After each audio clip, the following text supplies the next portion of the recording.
Made everyone wait long enough. I know we have two more commissioners joining us. Hopefully, they'll be down here momentarily.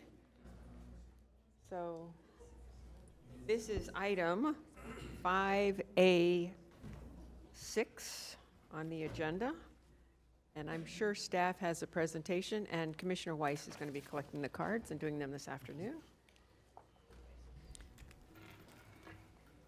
All righty. Okay, so I'll start by changing my script and say, good afternoon, Mayor, Vice Mayor, and Commissioners. Tammy Fields, Assistant County Administrator. Joining me at the table this afternoon is Dr. Ismi Ayala Calaza, Assistant County Administrator and Director of FDO. Taruna Mahaltra, Deputy Director of Community Services. Jonathan Brown, Director of Housing and Economic Development. Howard Falcon, Chief Assistant County Attorney, and Jeff Bolton, also from Housing and Economic Development. And we're here to talk about strategies for our unsheltered residents and affordable housing. And as you can see by the staff that's gathered here, this is a multi-departmental presentation, as is the approach that we have to take to addressing these issues. And I'd also be remiss if I didn't mention that these are issues that Ms. Baker has championed for her entire tenure with Palm Beach County. The BCC has established strategic priorities to address the needs of our unsheltered residents and also ensure access to safe, suitable, and affordable housing. After we address the strategies for our unsheltered residents and receive direction from the board on which strategies to pursue, we will move directly into Part B of this item, which addresses home ownership and asks for direction on what to include in our next RFP for bond dollars. I'd like to take the opportunity to also mention that Palm Beach County was recently awarded a $500,000 AIRS grant to assist families in clearing title to their property and supporting generational wealth. This will help us maintain home ownership. And HED and their partners should be congratulated for the excellent job that they did in that grant application. Housing is not a static issue. We have shelter for our unsheltered residents, programs to address the needs of those who are at risk of becoming unsheltered. We have affordable housing, workforce housing, and of course, market rate housing.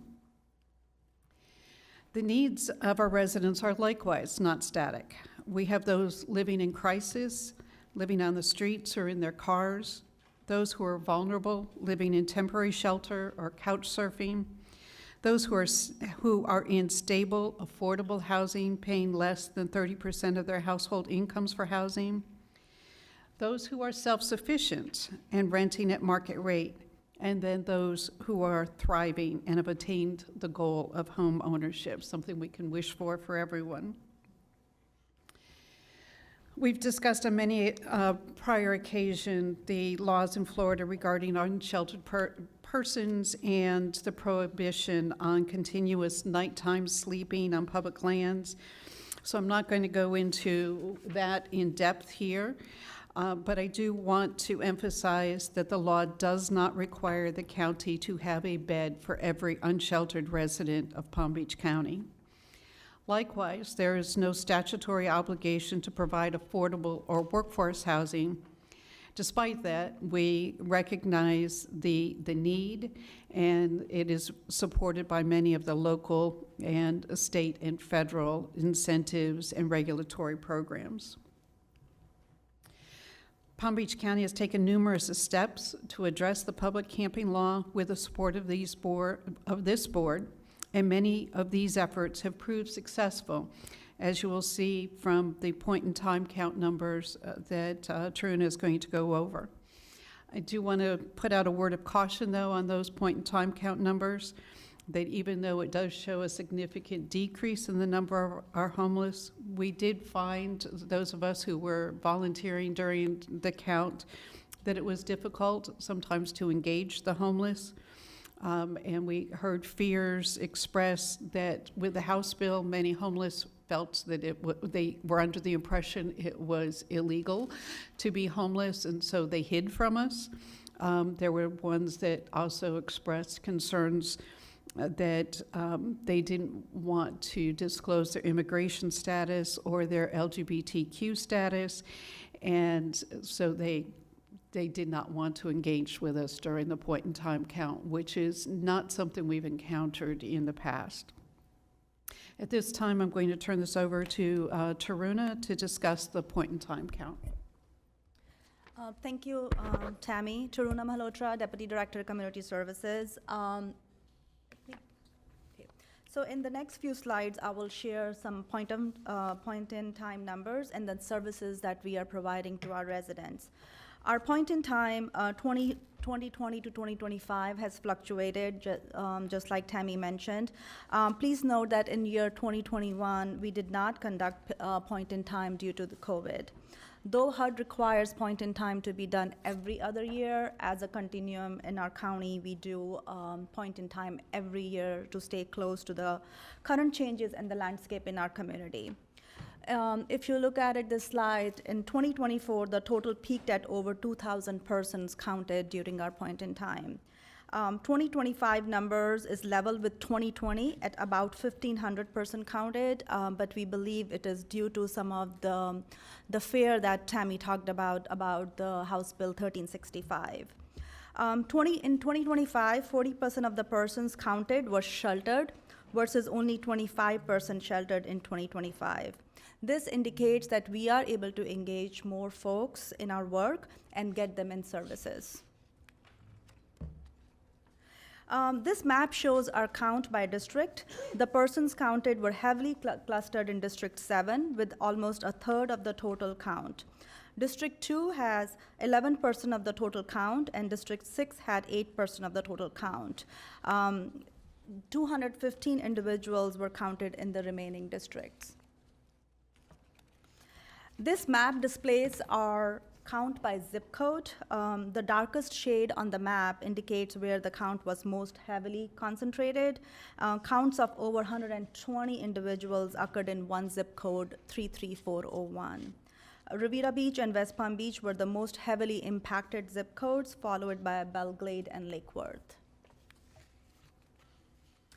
I'm going to talk about the projected needs. This slide zeroes on 4 special populations in our community: veterans, seniors who are 62 plus, youth who are 18 to 24, and chronic over the last 5 points during the point in time. Veteran counts fluctuated slightly, hovering around 100, and the veteran counts makes up 7% of the total count in 2025.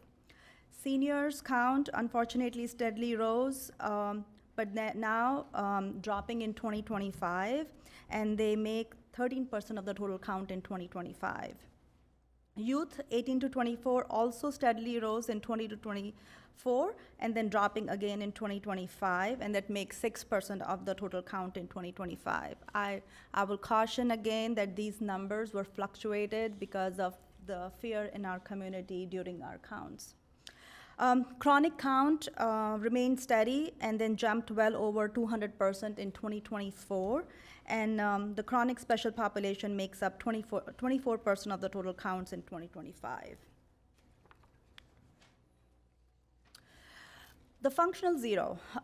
Built for zero uses functional zeros with 4 measurements, which are homelessness is rare and brief, full accounting of homelessness at all the times, and a focus on equitable opportunities for our clients and sustaining these achievements over time. As per 2025 point in time, we have 107 veterans who were reported homeless, and then we have placed 56 veterans just in last 3 months in some kind of housing.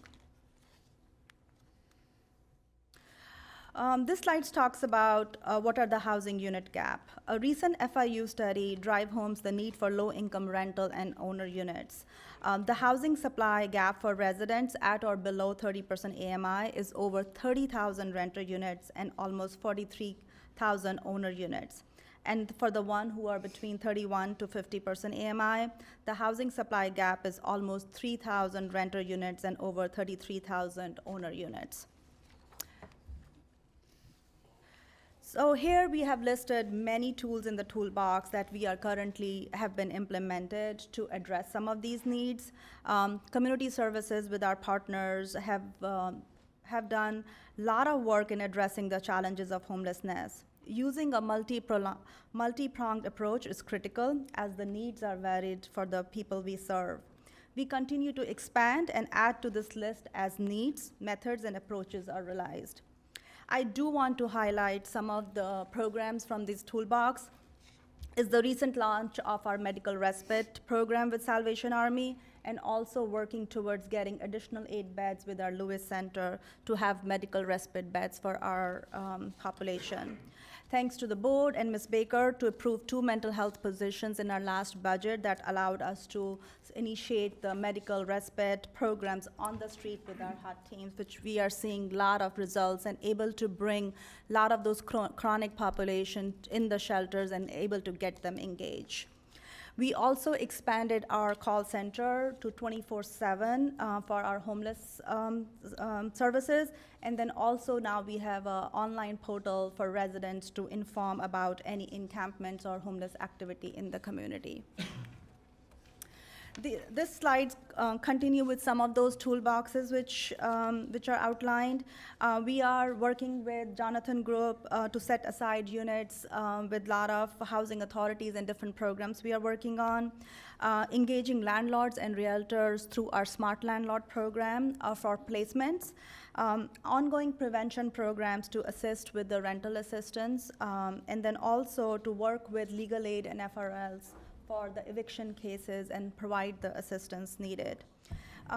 Along with that, we are working with our HUD team to make sure that we have a real-time data on a daily basis that where the activities are happening for our homeless population, and then we engage.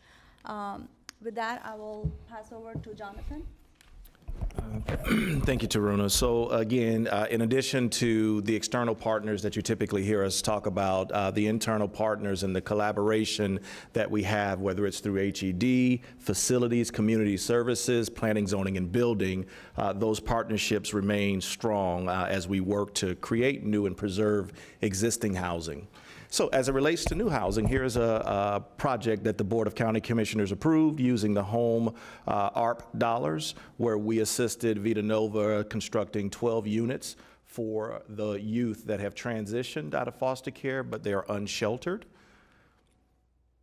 Additionally, with regards to projects, here is a rehab project that the county participated with Gulfstream Goodwill on a 9-unit multifamily property located in Lake Worth Beach.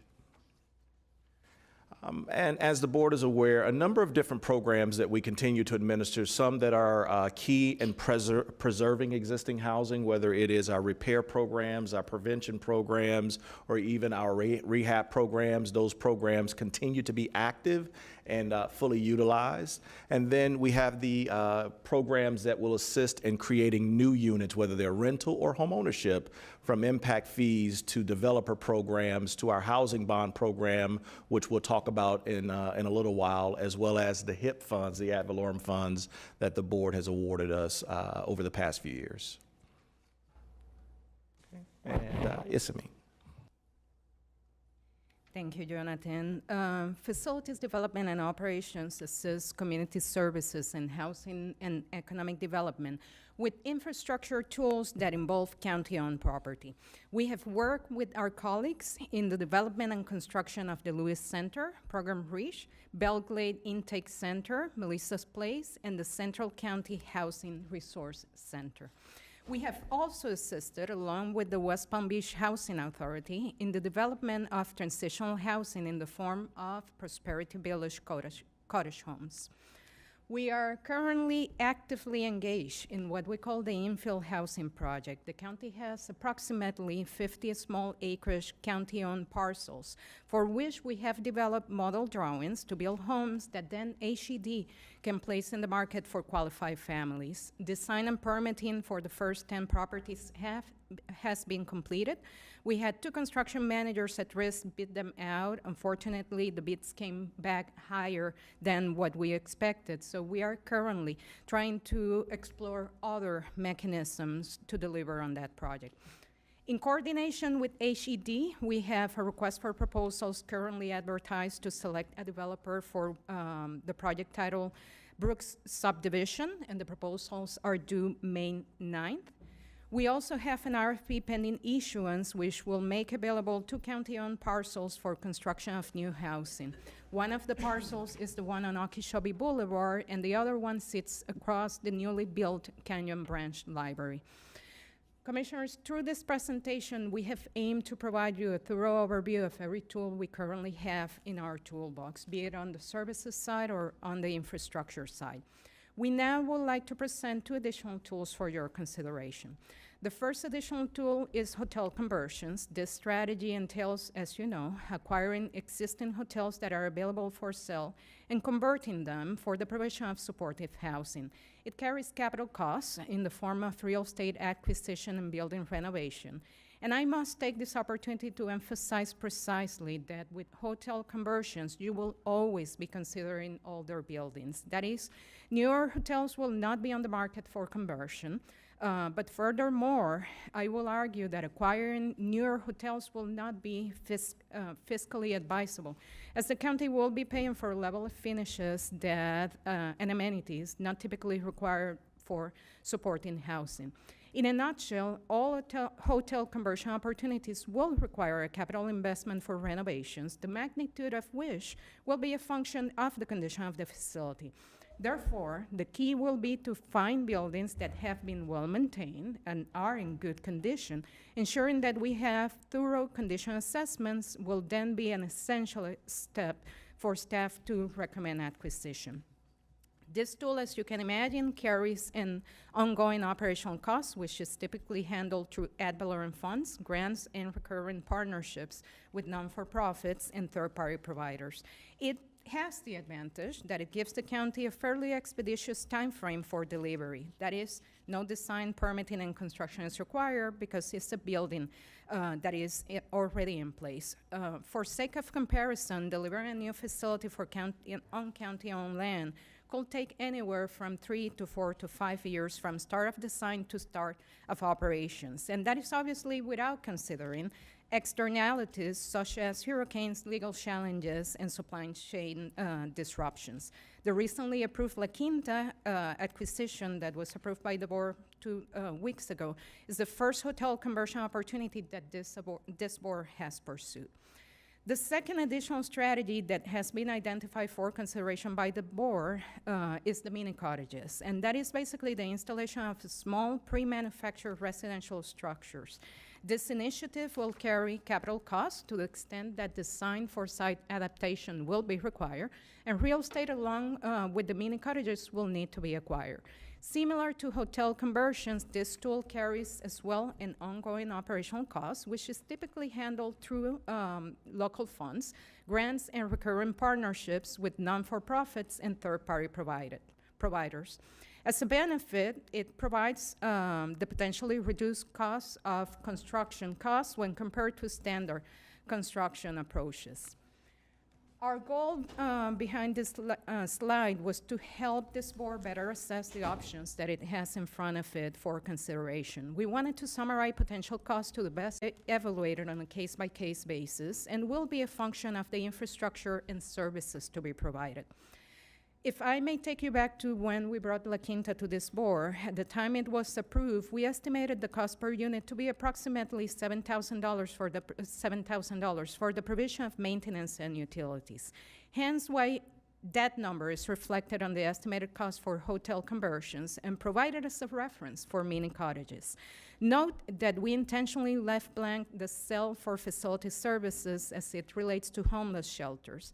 Based on our experience, the cost per square foot will be a function of the facility's layout and occupancy.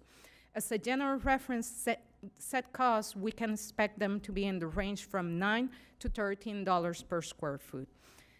These commissioners then lead us to the end of our presentation. We would like to request direction as to which tools we should continue to utilize. Are there any additional initiatives that the board would like us to consider, or are there any initiatives that the board would like us to discontinue? That concludes staff presentation, and as usual, we will gladly take questions as this board deems it appropriate. Commissioner Weiss. Thank you. You said you're going back out to RFP on on those infill projects. I'm curious as to what was, or did you not get any response, or was it, you just, We got responses. We actually went through a construction manager at risk, and the challenge we had is that the price that came back was too high, Commissioner. what was that? It was, depending on the location, and we had some in the western communities between $500,000 and $600,000 for construction. So, I mean, my understanding, these are disparate properties. They don't get any kind of economies of scale. I mean, other than potentially ordering some of the materials together. I'm not sure that, I mean, it's you guys going to go back out again, but I'm not certain that, just based on how these projects are implemented and so forth, that you're going to, unless you change something in the design or something that may So two things lower that the cost. I would like to share with you, if I may. We initially grouped the properties in groups of 5, okay? Hoping that the construction managers will be able to generate some level of economies by working on several properties at the same time. We have now decided, trying to reduce the overall cost, we have decided to do a hard bid and removing basically that additional fee that comes from coordination done by the construction manager. It will not take it down to 50%, right? And I want to be realistic on that, but we do hope to reduce it 10, 15% to a number that we can recommend to this board. Is there any reason why you're not considering manufacturing or prefabbed housing? We did at some point through the design, and we have 2 architects that work on the drawings. We actually challenged them to identify better technologies, and both of them came back with a recommendation that we should adhere on this product to the typical construction. But it was thoroughly reviewed by the 2 firms that we had on board. Do you know, excuse me, do you know why was it for resale value? Was it?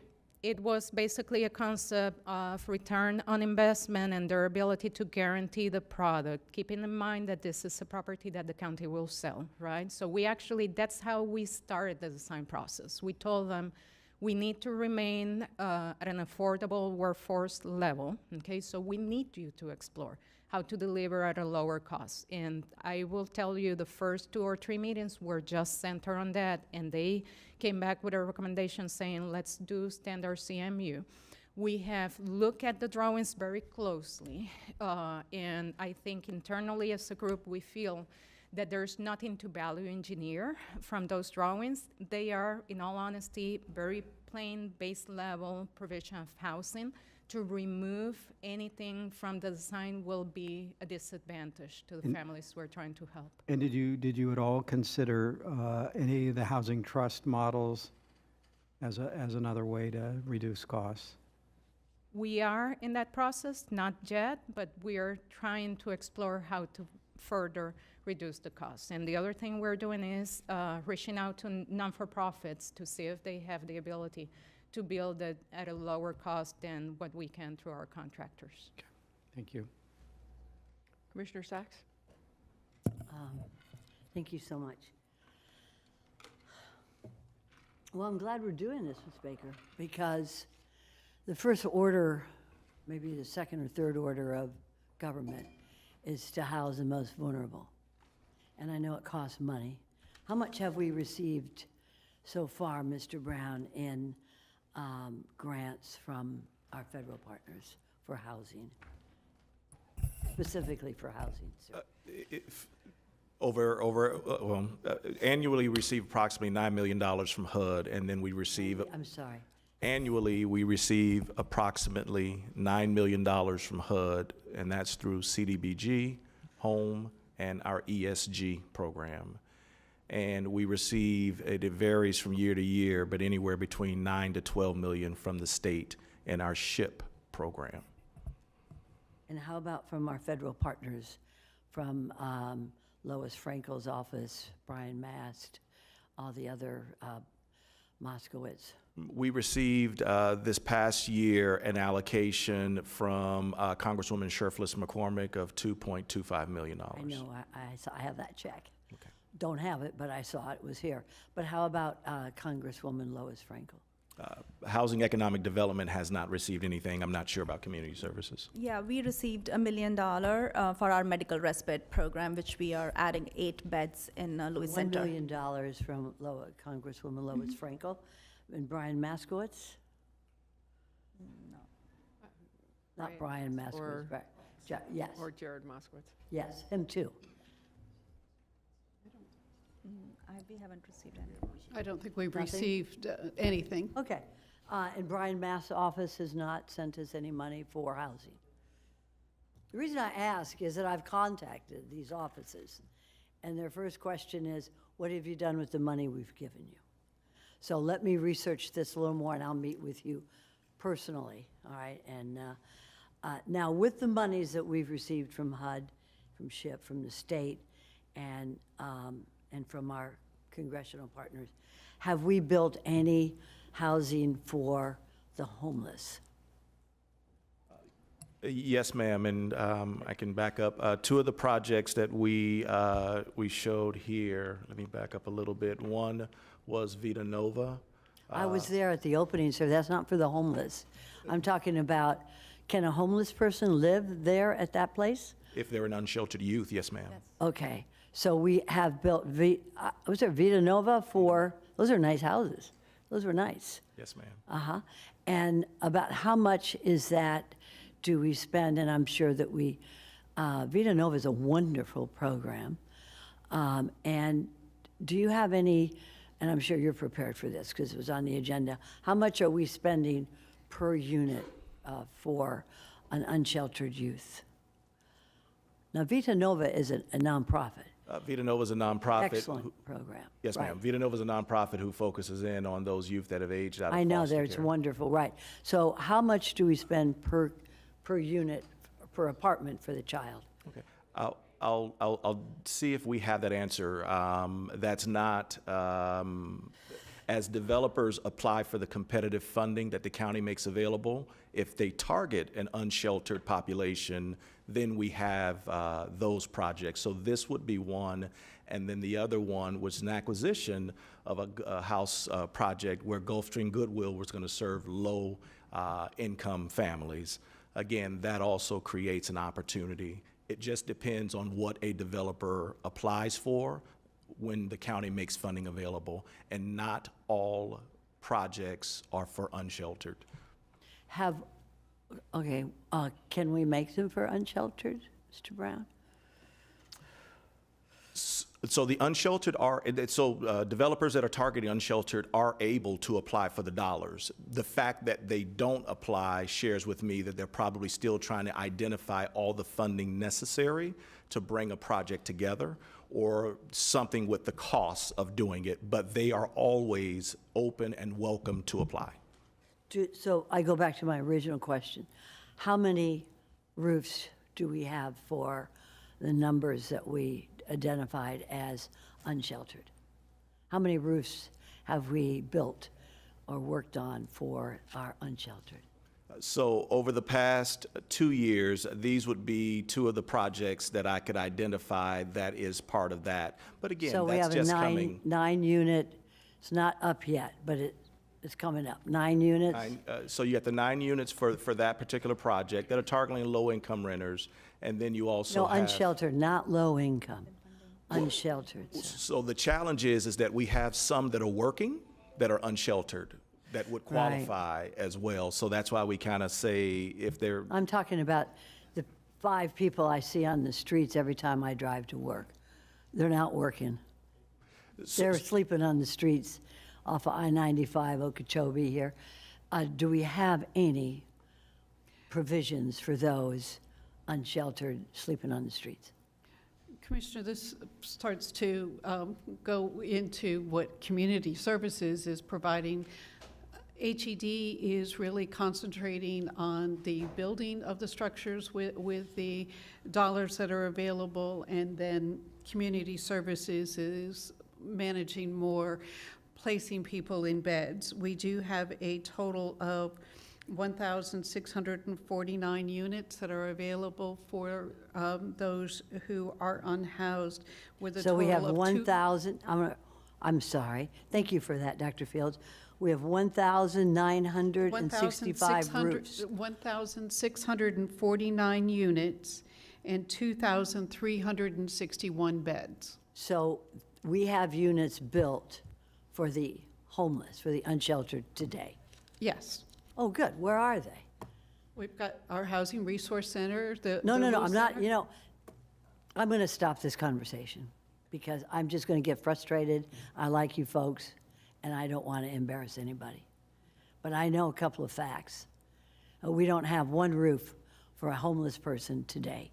We will talk to them, and we have transitional beds, although there's none available today. They're all taken.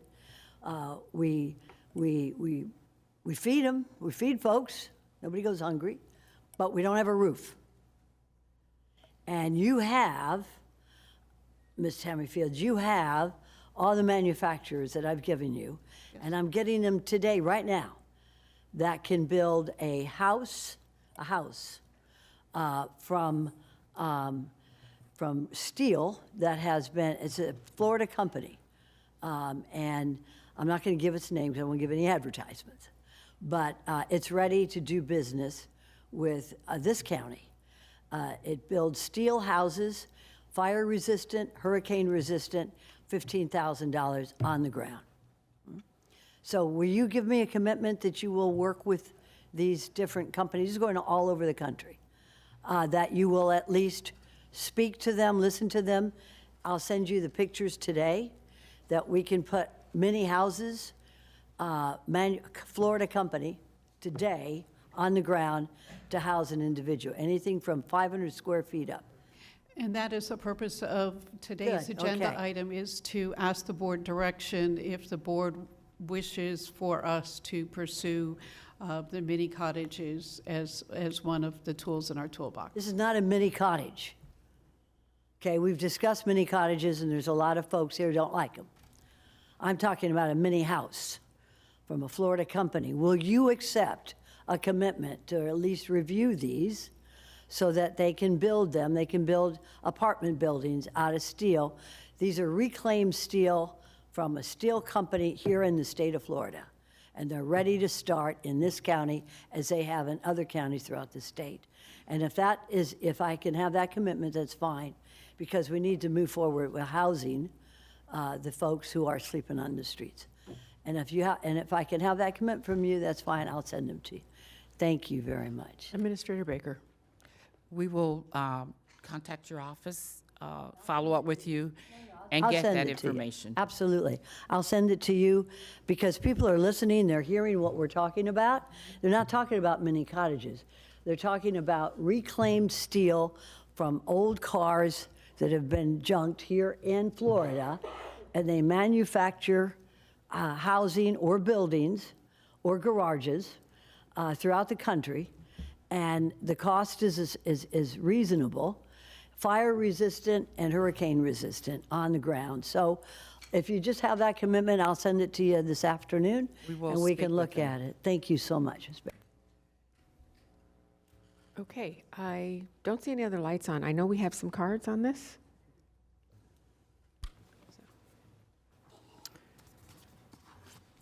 Cindy LaCourse Bloom, Suzanne Cabrera, Lisa, looks like Cantrell, and Anastasia Colas. Hi, good afternoon, Mayor, County Commissioners. My comments are in relation to the part of this presentation you haven't gotten to yet. It's on the sale pricing under the bond program.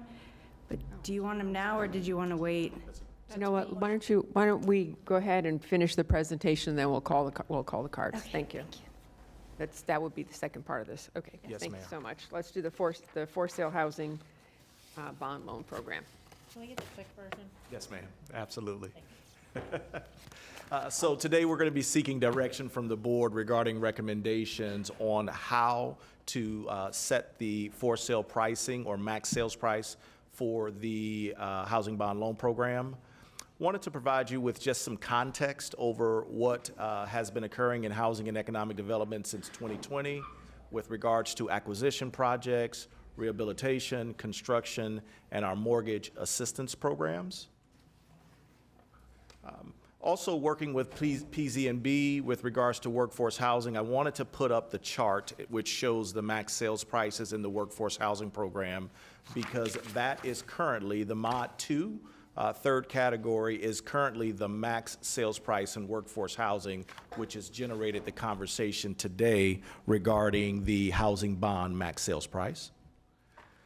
Also providing some context with regards to construction costs. Two different for-sale projects that we're looking at now, Davis Commons, and we're only looking at construction costs, not land value, not soft costs.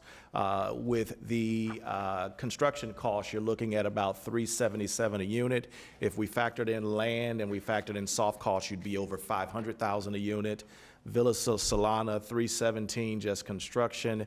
If you factored in the other costs, you'd be at over $400,000 a unit. And then what we're seeing in our first mortgage programs, which again is setting a little context, we are seeing an average of a $354,000 sales price, with the top sales price being at $450,000. And so as we come today, we wanted to present to the board three different options to seek your guidance and direction on. We were looking at using an index. The Florida Housing Finance Corporation sets the max average sales price in the county. Currently, it's at $636,000.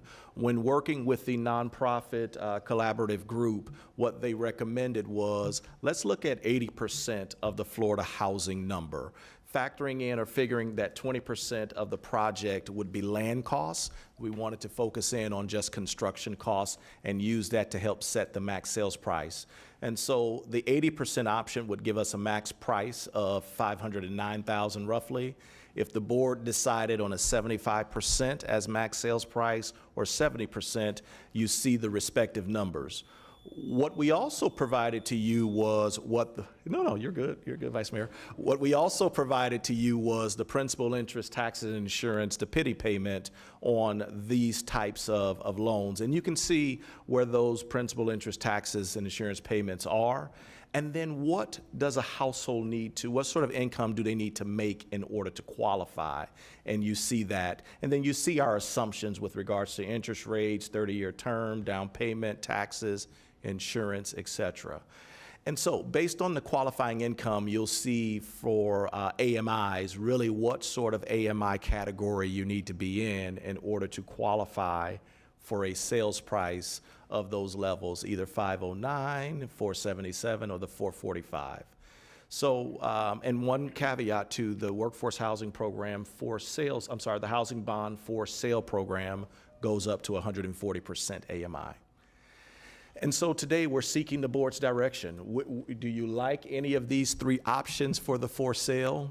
If so, we're going to put it in the housing bond allocation process, which comes back to you in May for final approval. And that's it, Mayor. Commissioner Powell, then Commissioner Weiss.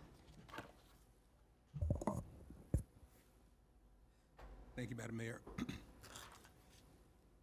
I think that looking at these prices, you know, it's my intention and belief that the best way to address the issues that people are dealing with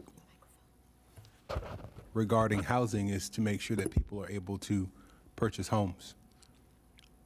Even at 70%, and I know these are some adjustments, and if you can elaborate on programs that will be able to help in terms of assistance, first-time home buyers, what the amounts will be. When you look at the principal, interest, taxes, and insurance of a home that's 70% of AMI at $445,000, you're still looking at $3,500 a month, and the individuals, or I guess the household, would need to make $121,000 a year to be able to cover that. That's two people making at least $60,000 apiece. What other programs or what other supplements would be included with that to be able to, I guess, guarantee the opportunity for housing? And then when we look at these units for $445,000 at the 70% and to the 80%, are we looking at 2 bedrooms, 1 bedroom, 3 bedroom? I guess not 1 bedroom, but 2 bedroom, 3 or 4? So the great question, Commissioner. So the size of the units would absolutely be based on the proposal that we receive for the housing bond. If the board has a desire for a specific number of bedrooms, again, we can always write that within the RFP, and that will help guide us there. Part of the reason why we're bringing these is because what we're seeing on our first mortgage loan program, although the average sales price in there was $354,000, 40% of the homes that we assisted are over $400,000, with the top being at $450,000. So while the numbers here are definitely large numbers, it's what we're seeing in the housing market, at least for those that qualify for affordable workforce housing in Palm Beach County.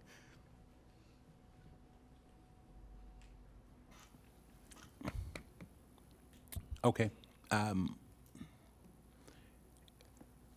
When they qualify for that first-time homebuyers program, what type of assistance are they getting? How much assistance are they getting? Okay. So for our first-time homebuyers program, we can provide up to $100,000 in down payment assistance.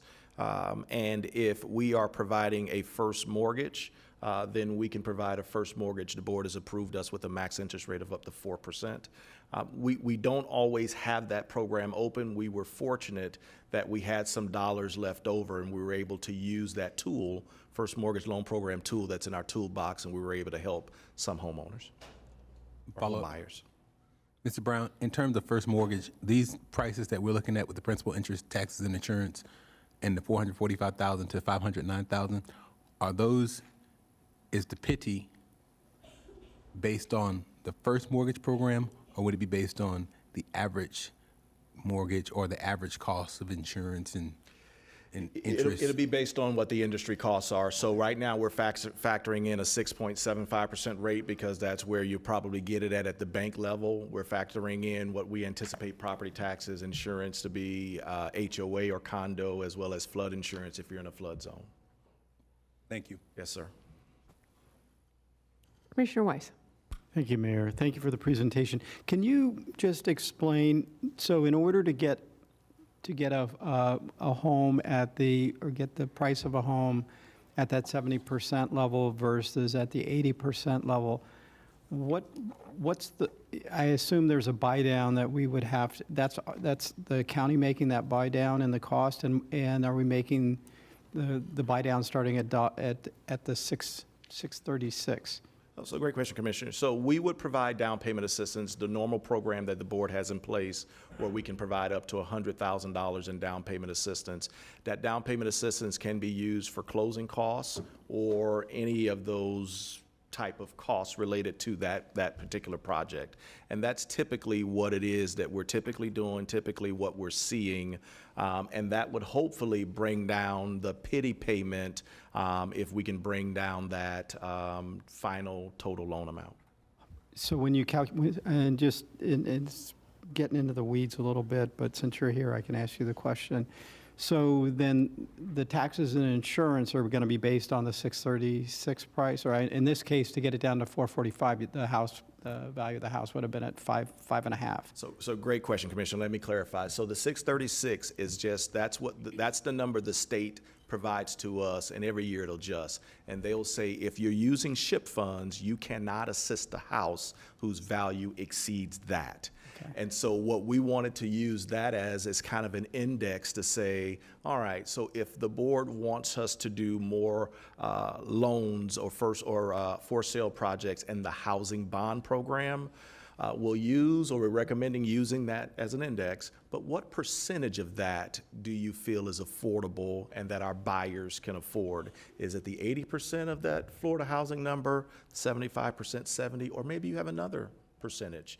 But what we're trying to do is to make sure that developers who want to build for sale product are not building the homes, and they are in trouble trying to sell them. But but if the cost of building the home, you know, as we're seeing, we just had that conversation, we're seeing the homes coming in, you know, at $500,000 to $600,000 without the land cost, and then you factor in your land costs at another 20%. Let's just say they're able to build them at $500,000, so you got a $600,000 property. Even if we say we want it at 70%, the numbers don't match, even if you give them the $100,000 down payment assistance. Yes, sir. So what I would say is that the nonprofit developers who are bringing us projects have brought forth projects where the construction costs are not as high as someone may charge the county. And so what the thought is that now, okay, we can build using housing bond. We don't need to ask the county for a developer subsidy. We can build, we can sell, and the only thing we would need is down payment assistance for the buyer. Understood. Okay, thank you. Appreciate it. Thank you. Vice Mayor Baxter. Thank you, Mayor. Thank you, staff, for this presentation. It did dawn on me that you were asking us to suggest one of the three options you've provided. Yes, ma'am. What are the advantages of going with the 80% versus a 70%? The 80%, the challenge would be is that we're not seeing buyers coming through our programs that could afford $500,000. And so we are seeing buyers that are closer to the 70%. And if we're providing down payment assistance, maybe the 75%. But again, we wanted in transparency to present what was given to us from our nonprofit partners. And I do like the idea of the down payment assistance, because I think that is a huge hurdle for most. So that part of this I greatly appreciate. I really don't have any objection to even the 70%. I am happy that you listen to the board. I think we are trying to take steps towards making home ownership a top priority versus just a lot of rentals. So, and I think this is a good start to that. So I thank you. Thank you, Vice Mayor. I'm good with option 3, but I'll wait to see and hear what my fellow commissioners have to say. Yes, ma'am.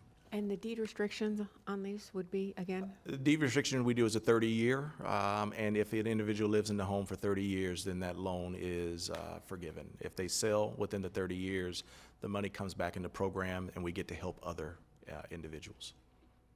Commissioner Flores. I was going to recommend that we listen to public comments, and then I would like to make my remarks after Do you have any questions for staff? their comments. Okay, thank you. Do you have questions? Sure. Commissioner Weiss. Thank you. Yeah, just based on your last comment. So when they, because the homes are the developer will come in using bond money. So once they put a mortgage on that property, then the proceeds will go back into the loan fund. Is that correct? The bond fund. With the bond funds automatically, yes, sir. Our bond funds, once they sell the property, we automatically get the bond funds back. The 100,000 is dependent on whether they stay in there 30 years or not. The 100,000 would come from a different program, whether it's SHIP or whether it's home, and then those particular dollars would have a 30-year affordability period, and then those dollars would come back into whatever source we use, SHIP, home, or another ad valorem source. Okay, thank you. Thank you. And I think we're ready for cards and timers. Try this again. Cindy LaCourse Blum, Suzanne Cabrera, Lisa Cantrell, and Anastasia, it looks like Coles? Hi, good afternoon again. Cindy LaCourse Bloom. I'm Executive Director of the Community Land Trust of Palm Beach County and the Treasure Coast, but I'm actually here as board member of Partners for Housing Palm Beach County. So that's an organization that's comprised of 13 nonprofits that do development in Palm Beach County. We're actually recommending, I'll try to make this kind of quick, but we're recommending price option 1 or price option 2, which is the 80% or the 75%. But what we're really asking for is flexibility, because this is just one flat sales price. That's the maximum. It doesn't mean everyone's going to try to build at the maximum. It just allows us flexibility, because in certain situations, there will be purchase assistance. Maybe in another situation, there'll be some development subsidy, or maybe development subsidy with a city purchase assistance. And what has to happen is that the sale price has to cover the cost. We know that we have to find buyers that are income eligible, so we take that into consideration. We know they're only going to be able to get a mortgage where it's 30% of their income on the front end and then so much on the back end. So we recognize that, and then we know we have to fill the gap, but we need that sale price to be able to cover the cost to develop, and then we fill in the difference. So that's really what we're asking for, the flexibility to. I don't know, if it helps to maybe make a nonprofit sale price strategy, and then maybe if there's concern that, they'll be done in different ways with different types of developers. But for us, that's really what the nonprofits are asking for, is flexibility. Thank you. Thank you. Commissioner Flores, your light is on, and Vice Mayor Basher, your light is still on. Okay. No, Suzanne here? Suzanne Cabrera? Okay, thank you. Lisa?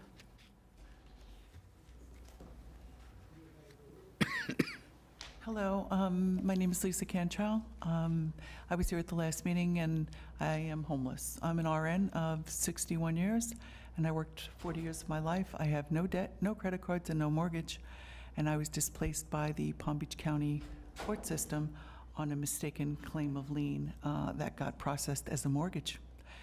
However, getting aside that, I am not going away, and I'm determined to get very involved in community service and to move forward with not only population health, but to make this county board of commissioners accountable for the people that they are supposed to serve.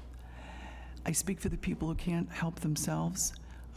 We have about 45% to 55% of Palm Beach County over the age of 65.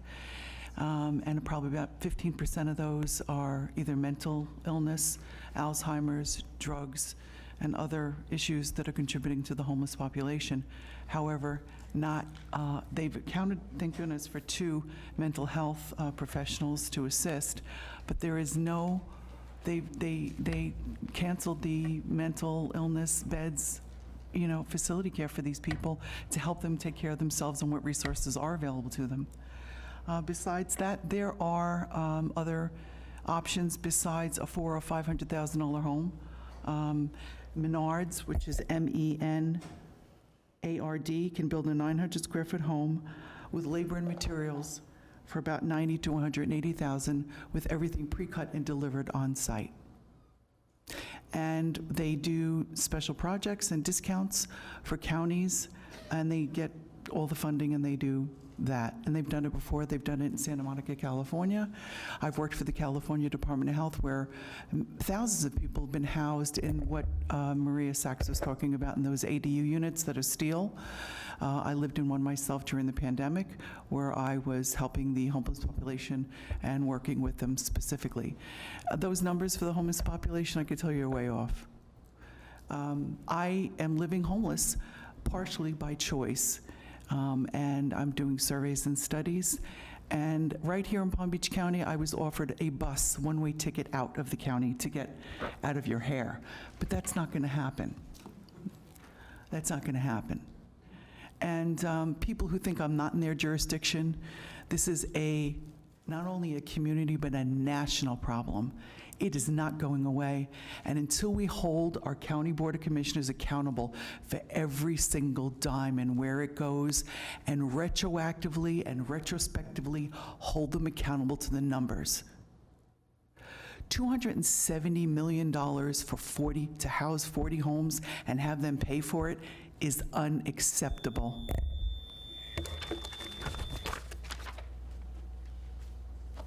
Anastasia?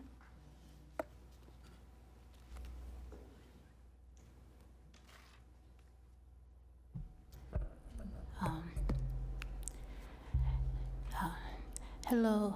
Similar to the other commenters, in regards to the homeless crisis that we see in the United States, I believe there have been a lot of attempts at trying to fix homelessness, but for some reason, it's never solved. And in certain states, not necessarily Florida, but if you look at California, they spend more than any other state, but it's everywhere, almost. So I have actually been looking into setting up a more pragmatic solution, and I agree with the sentiment of the speaker before me, where homelessness is not being properly addressed. And this is also part of the reason why I was interested in the cyber police thing, because I think there are certain problems that aren't addressed well. For example, you might have a program that's great and it's accessible and it looks like it's doing something good, but you still have all these people on the streets. And sometimes they aren't aware of the program, they're not able to get there, and there's all of these other issues that seem to not come into play or into the framework when these programs are made. And that's another reason why I wanted cyber police to be a thing. Thank you. Okay, so we'll close this portion of the public comment. We actually have two requests from staff for the board. One would be the first request, which was how the first half of the presentation. You talked about the tools in the toolbox, and then there were two. You wanted to know about what we wanted to do about hotels and what we wanted to do about, I know you put mini cottages here, but smaller homes, I would say would be the question.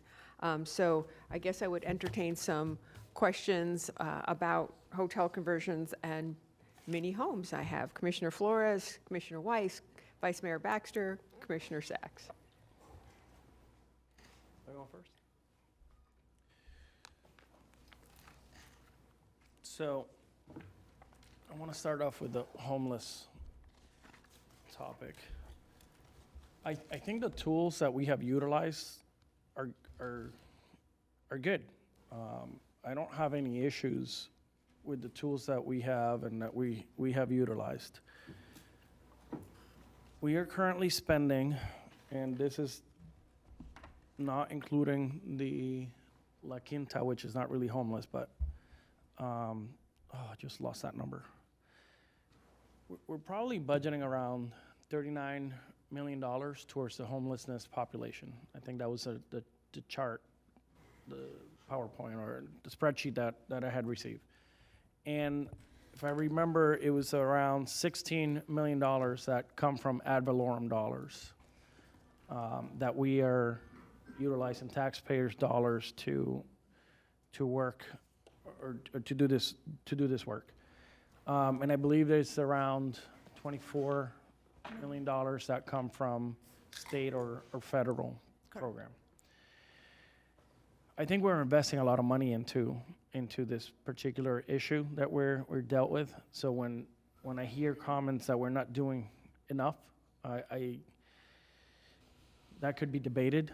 I mean, I think we're doing what we possibly can with the resources that we currently have at hand. What I get concerned about is continuing to expand upon that budget, especially in the economic reality that we live in today. I don't know if anybody's tracking what's happening in the US or the world, but the R word is being used.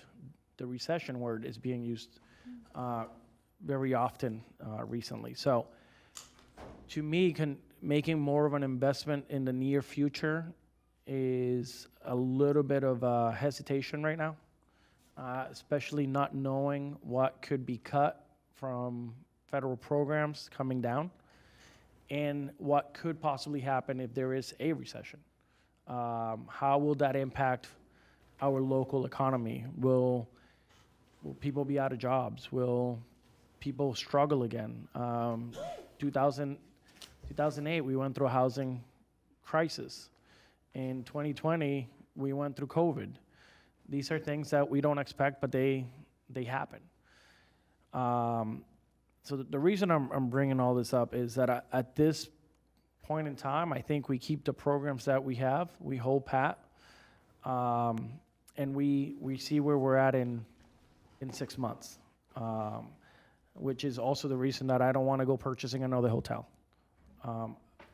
It's and the thing about when we do the work, we provide wraparound services, which means that it's going to cost more money on an ongoing basis. So it's not just building a building and letting them live there. It's the wraparound services and all the money that's going to cost to provide those services. And I firmly believe that we should do that. But it is going to take a toll on ad valorem dollars. So I'm a little standoffish right now because I don't know what's going to happen over the next 6-12 months in the U.S. and in our economy. I hope and I pray that nothing happens and we rebound and everything goes back to normal. But unfortunately, I don't have that for certain. So for us to start allocating more dollars into this program right now, I'm a little hesitant about. Do I think the tools are good tools? Absolutely. Would I make more of an investment at this time? I would probably not. I would see where we're at in 6 to 12 months. So that's my idea here. Now, I know we don't want to hear this. I know that we want to put people in houses, but we can't even consider opening a shelter when it's 40 degrees. So, to me, that's a low-laying, something that we should do. I think it gets cold out there. I think we should open a shelter. And we're talking about building 10, 15, 20 homes for a shelter, but for people that are unsheltered, but we don't even have a shelter where people can go to on an ongoing basis. To take a shower, to have a bed to sleep for a night, to get out of the climate. So I know that word is a lot of people don't want to hear it, but I'm a fan of having a shelter. And I know that's not part of the tools. And in regards to what's the other part of this? The option 1, 2, or 3, 80, 75, or 70%. Yeah, option. I'm willing to go on the high end and the reason I'm saying that is because we've had this bond program open for over 2 years. And we've only had one project come before us that's for sale. And do we recall what they were at? What percentage they were at when they came? And I know the land was given to them. They're operating at an 80 AMI. 80? Yep. Yeah. It's a different plan. Yeah. It's the community land trust model. Right. So I'm okay with the 80. I would like to see more in the pipeline, and if that's going to restrict developers from coming in because we set it at 70, then I know that Commissioner Powell had mentioned this before. I would like to see more for sale side of the house. So, thank you. Commissioner, if I could report a little bit of good news on the project you just mentioned. That's expected to go to closing in a couple of weeks by the end of the month. And when the groundbreaking is scheduled, you will all be invited. So that will be the first of our bond projects that will be going to closing. Thank you. Commissioner Weiss. Thank you, Mayor. As it relates to the first question in terms of the tools, I am fine with continuing to look at hotels. They do provide a reasonable option, and as we saw with in the case of La Quinta, it was an option for seniors and veterans, and so for other people it may be an option as well, and we can get them quickly. And then the other, I'm also good with the manufactured prefab sort of. I saw I was down in Broward yesterday. I went to a vendor, I think they're Plaid, I think is the name of it. And they were showing me some of their newer models that are stackable. They can go up to 3 stories with them, and so they can make a really good use of land to put them on. So you can, they sit on top of one pad or one set of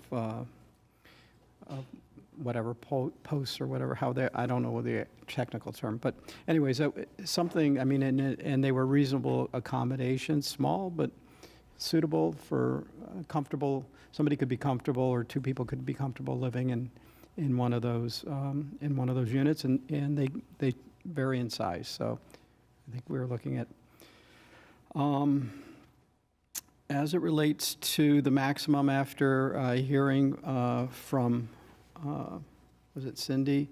I would, in understanding this is the maximum, I would be good to go to the 80% as well and set the maximum there.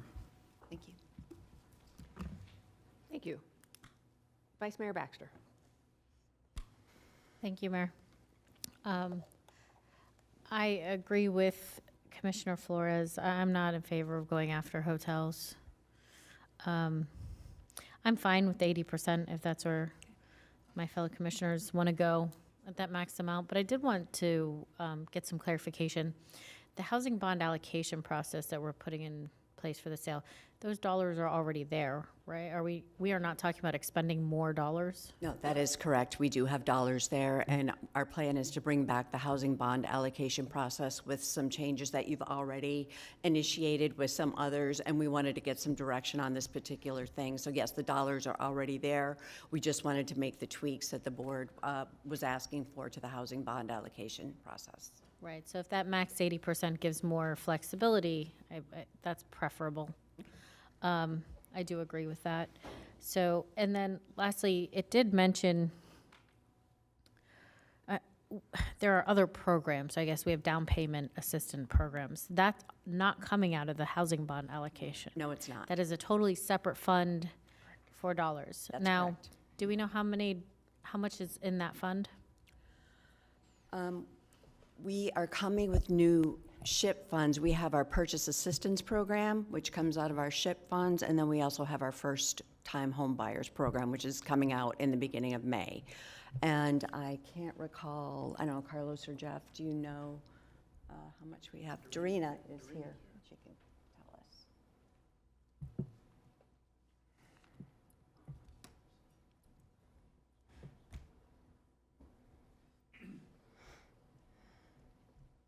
Take your time. Good afternoon. We have 3 million allocated for the purchase assistance program. 3 million, and then the max that any one person can get is up to 100,000? Correct. Thank you for that. Can I interrupt you for 1 second? Now, the 100,000 will be based on 20%, 20% for a $500,000 home, or is there another formula? I'm just going to let her. It's up to 100,000 per household. It has nothing to do with the formula or the cost of the property. So if the house is $100,000, they can get a $100,000 loan? No. It has to do with their debt to income ratio and actually how much they need to make the house affordable. Okay. So thank you. everyone don't get 100,000. Okay, thank you very much. Thank you. What they're eligible for through underwriting, basically. Thank you. Thank you. Commissioner Powell.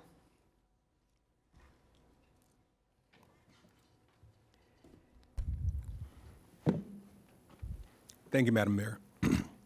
I just wanted to be clear that at the 80% level, it does not prevent the ability to develop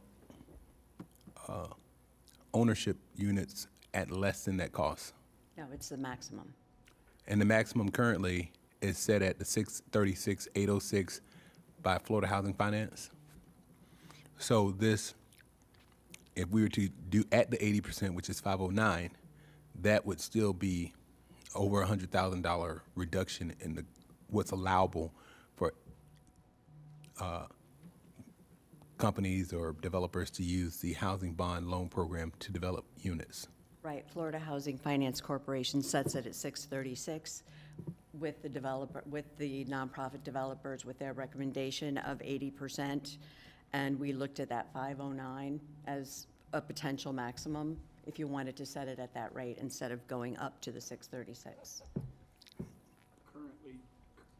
Currently, the housing bond program has the maximum set at the, Yeah. based on the workforce housing, not on this house. So currently, the max on the workforce housing, on the housing bond program is set at 343,200. Okay. We're just changing what we reference as to how we set the max. Follow-up. Sure. At the 70%, do you have an indication or projection of how many nonprofits would be able to participate versus at the 80% level? Do you know? No?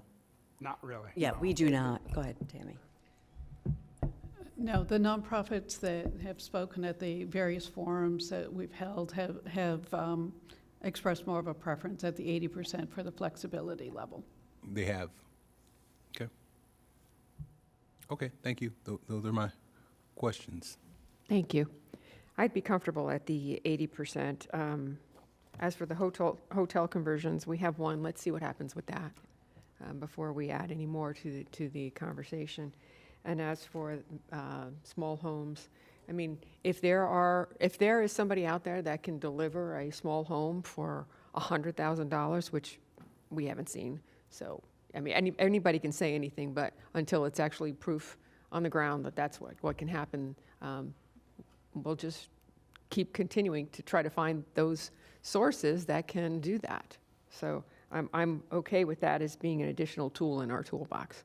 I think that's what you were looking for. Our considerations. I don't think the hotel conversion is one that anybody's interested in moving forward with again until we see what happens with this one.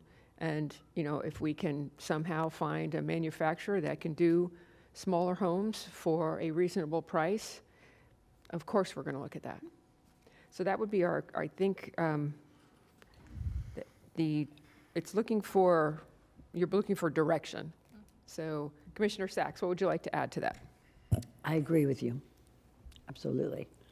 And I agree with my colleagues on the 80%.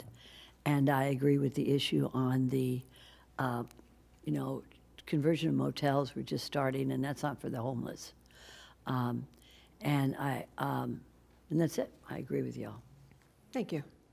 So you're looking for board direction. That doesn't necessarily mean a vote, but I think what you can hear from the consensus of the board is that hotels are really not on the table in the future. Let's see what happens with this one.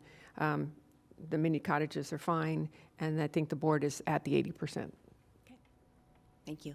Okay? So may I, Sure. Mayor, regarding the hotels, we had come to this board about a month ago with a request for authorization to engage in negotiations with the owner of the Old Ramada Hotel. So we're then putting that on, a stop on that one until we figure how La Quinta goes, right, on the operational basis.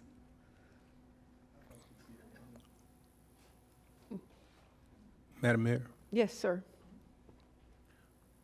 Dr. Colazo brings up a great point. I believe at the direction of the board, the administrator was encouraged to engage, and with the direction today, that would be a contradiction.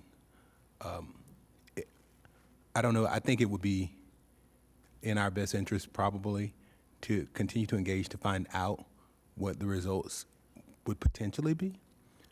Not to say that we're in favor of moving forward with this, with the next hotel conversion, but to see, Commissioner Flores brought up the point, we don't know what 6 months from now looks like. We do know that things are globally, at least nationally, spiraling in a manner that we are not able to predict what tomorrow looks like. So I think it's, in my opinion, I think we should continue to engage for now and find out what the administrator can come back Well, with. it was the direction of this board to go and do that. Thank you for the reminder. So I think after the Ramada, maybe no. But, Understood. Commissioner Sachs. Thank you, Mayor. Got it. Commissioner Flores brings up a good point, so does Commissioner Powell. Issamie is so busy, that let's finish La Quinta. And that's not for the homeless. That's for seniors and at a high price. We're paying a lot. So I'd like to see us, just what, I think it was the vice mayor mentioned, let's see how it goes. We may be digging a hole here that has no end. So let's see how it goes with La Quinta before we engage her office and other hotels. I have been receiving emails from owners of other hotels who would love for us to buy them. I could give you a whole list, but she's got a lot on her plate. So, pardon me? You'd like one? We may all be living in one. So, anyways, I would go with our original direction that you mentioned to do the 80% and at least to see what La Quinta looks like. We put a lot of time, we put some money into it already, and let's see how that goes before we start looking at other hotels. Well, I think Administrator Baker is probably going to chime in because we gave you direction to already start talking to the folks at the Ramada. It looks like it's a 3-3 split here on the hotel, which there isn't a consensus, obviously. But since we already have board directions to talk to the Ramada, You want to vote on it? no, we're just going to get information. So we have Administrator Baker, what did you want to add to that? I just wanted to get clarification because we have begun discussions with the, regarding the hotel, starting to look at due diligence. You gave us direction. We did. So we need to know whether to follow up because we have engaged them or not. Should we complete the process because we can't move forward with it until we come back to this board anyway. So we're doing the due diligence and we would be able to bring that back to the board. At that point, I believe we would be in a position to give you a better idea of whether we recommend based on the structure, whatever else we're going to have to do, and then add some dollars as to how much it's going to cost to do the wraparound service and modifications to the facility itself. Since the direction was to go and get the information, I mean, I can ask the rest of the board. We would be then changing our direction, something we seem to be doing lately, but I will ask the board their input on this. Commissioner Powell, your light is on.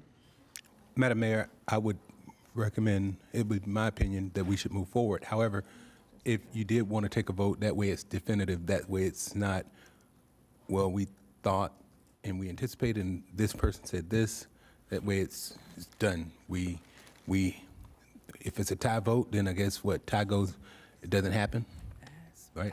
Time means it wouldn't, the procedure wouldn't change. It fails, right? Thanks. Okay. Commissioner Sachs? Oh, I'm sorry. I had my light on. Look, if y'all want to get information, I know who the owner is. Get information, find out how much it costs. In the meantime, let's not forget that when we gave you that direction, you were to come back with us with a status on La Quinta. So tell us all what's going on in La Quinta. We gave you information. We all know who owns that hotel, the Ramada. We all know he wants to move it, and I appreciate that. But when you come back, give us some information on what's going on in La Quinta in terms of the costs and in terms of our seniors and our veterans, low income, not unsheltered folks.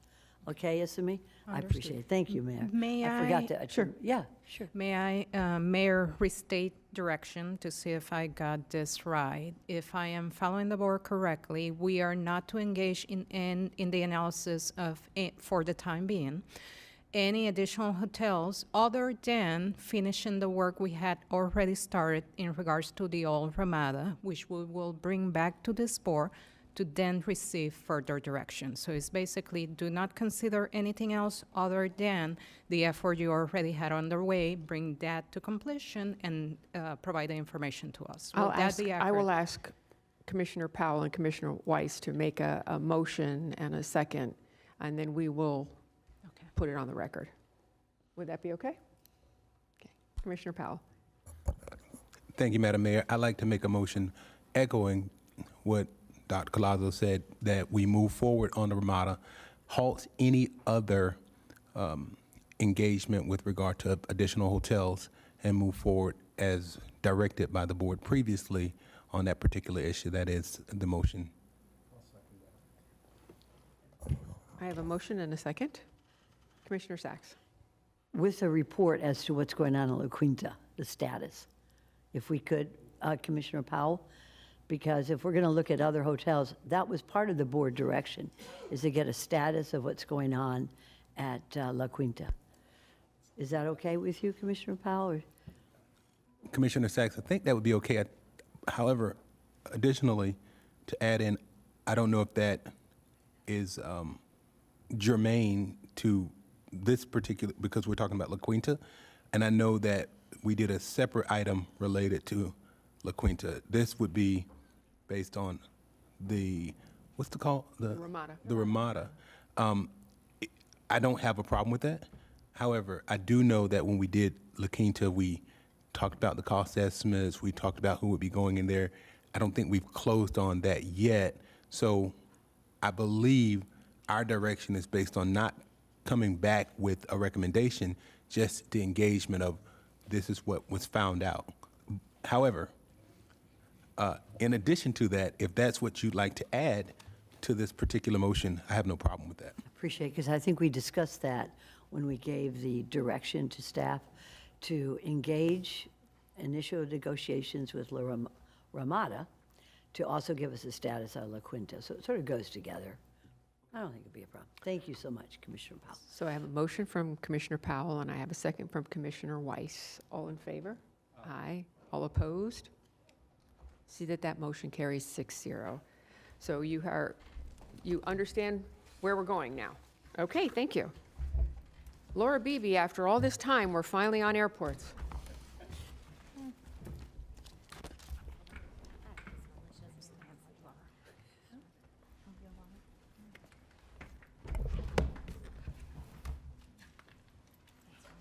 And this is a reminder that item 5B1 was removed from the agenda. It has nothing to do with 5B2. So we're now going to talk about 5B2.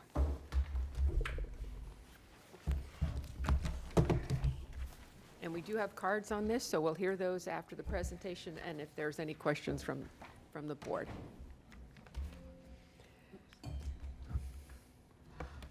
Okay. Good afternoon, Mayor, members of the Board of County Commissioners. My name is Laura Beebe. I'm the Airport Director. With me today is Assistant County Administrator Isame Jala Colazo and Mike Jones from the County Attorney's Office. So in order to keep up with passenger demand and to elevate the overall customer service at PBI, we've started a multi-year modernization program, which includes the expansion of Concourse B, the creation of a post-security connection between Concourses A, B, and C, and the modernization of our concessions program.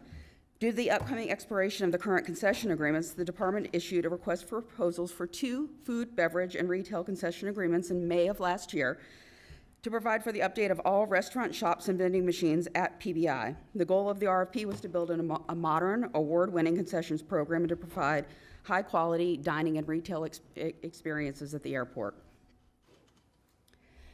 This item provides for the award of one of the 2 concession packages, Package 2. Package 2 includes all concession units located on Concourse C, 3 pre-security concession units in various vending locations.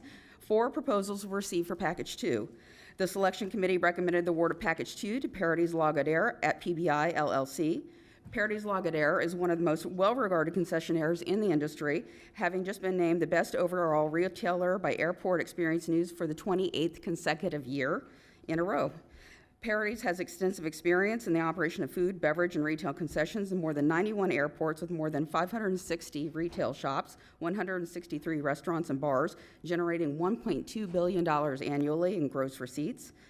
Paradies Palm Beach LLC is the current retail concessionaire at PBI, which includes 2 of the 3 proposed joint venture partners for the proposed agreement.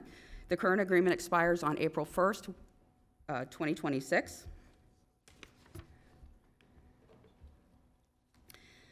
Paradies has proposed a joint venture which includes 25% airport concession disadvantaged business enterprise participation, with each ACDB having defined roles and responsibilities in the operation and management of the concession at PBI. The JV agreement provides for 5% participation by Tito Enterprises and 20% participation by SMP Concessions, a new joint venture partner. The joint venture agreement also provides Trendy Gourmet Foundation, Inc., with the option to become a joint venture partner upon the receipt of certification as an airport concession disadvantaged business enterprise. And I'd like to point out that the ACDB joint venture agreement that was required to be submitted with the RFP documents, and it has been reviewed by our consultants to ensure compliance with the FAA requirements. The new agreement provides for a transition period of approximately 3 years with a phased build-out of new concession units. However, due to the fact that the selection committee is recommending the award to an existing partner, we may have the opportunity to extend the dates for certain units in that program in lieu of building temporary concessions, which may help to expedite that program. During the transition period, Parodies will pay a percentage of gross revenues with no minimum annual guaranteed payment. During the primary term, Parodies will be required to pay the greater of a minimum annual guarantee or a percentage of gross revenues. The minimum annual guarantee will escalate based on actual sales. Parodies propose the maximum percentages provided for in the RFP, a minimum capital investment of almost $15 million to be spent toward the development of new concessions, and a midterm capital investment of almost $5 million for the update and refurbishment of concessions during the term of the agreement. As part of the proposal, Parodies proposed a mix of popular, local, regional, national concepts and products. And this slide depicts the general location of the new concepts on Concourse C. Two of the concepts proposed for Concourse C include Pistache French Bistro and Coastal Cass. Pistache is a popular local West Palm Beach restaurant that's been in operation since 2008, generating approximately $5 million in annual sales. Coastal Cass is a bar concept that includes a breakfast, lunch, and dinner menu. This is a rendering of the marketplace and bar proposed for the central area near the end of Concourse C, where the current CNBC and Blue 2O bar are located. The Verde Market will feature Pump House Coffee, a popular local coffee sold in Jupiter and West Palm Beach, and grab-and-go items from Panaterie, a local bakery and cafe. Grab-and-go items from Panaterie are currently sold throughout locations at the airport, and they are the hottest selling grab-and-go items at the airport. I would encourage you to try them if you have not already. In addition to the Verde Market, the concession unit will include a Vino Volo, which is considered one of the best airport bars in the industry and will feature wine cocktails, craft beers, and small bites. Parodies also proposed 3 new concepts to replace the Chili's on Concourse C, including Havana, 2J's, and Tropical Smoothie Cafe. Havana is an award-winning Cuban restaurant that's been in operation in West Palm Beach for more than 30 years and recognized by Palm Beach Post Best of Palm Beach County for 6 consecutive years, and by USA Today and Trip Savvy for the best Cuban sandwich. In addition to Havana, Parodies proposed Tropical Smoothie Cafe, a popular national concept, and 2J's, a popular New York deli-style restaurant founded in Palm Beach in 1981 with locations throughout Palm Beach County. In addition to new restaurant spaces, the program also includes new shopping opportunities at the Ocean Boulevard Collection and the Flagler Exchange. Ocean Boulevard will feature products from various local and regional vendors, including Calusa Waterware, Palm Beach Salt Company, Hoffman's Chocolates, Florida Scrub Soap, Loxahatchee Candle Company, just to name a few. Flagler Exchange, the retail concept, will provide for a wide variety of travel essentials, magazines and books, grab-and-go snacks, and unique souvenirs crafted by local artisans. In addition to Pump House Coffee, the program will also feature Starbucks, one of the most popular national coffee brands. So we're currently in the first phase of the Terminal Connector project, which will provide for the replacement of the existing skylight and demolition of the existing concessions located on the south side of the main terminal. Package 2 includes 3 units in the main terminal. 2 of the units, Worth Avenue Market and Dunkin' Donuts, will be located outside of the future secure connector, primarily to be used by employees, meters, greeters, passengers with a little bit extra time. The Turn, a PGA golf concept, will initially be located pre-security and will become a future post-security concession upon completion of the connector project.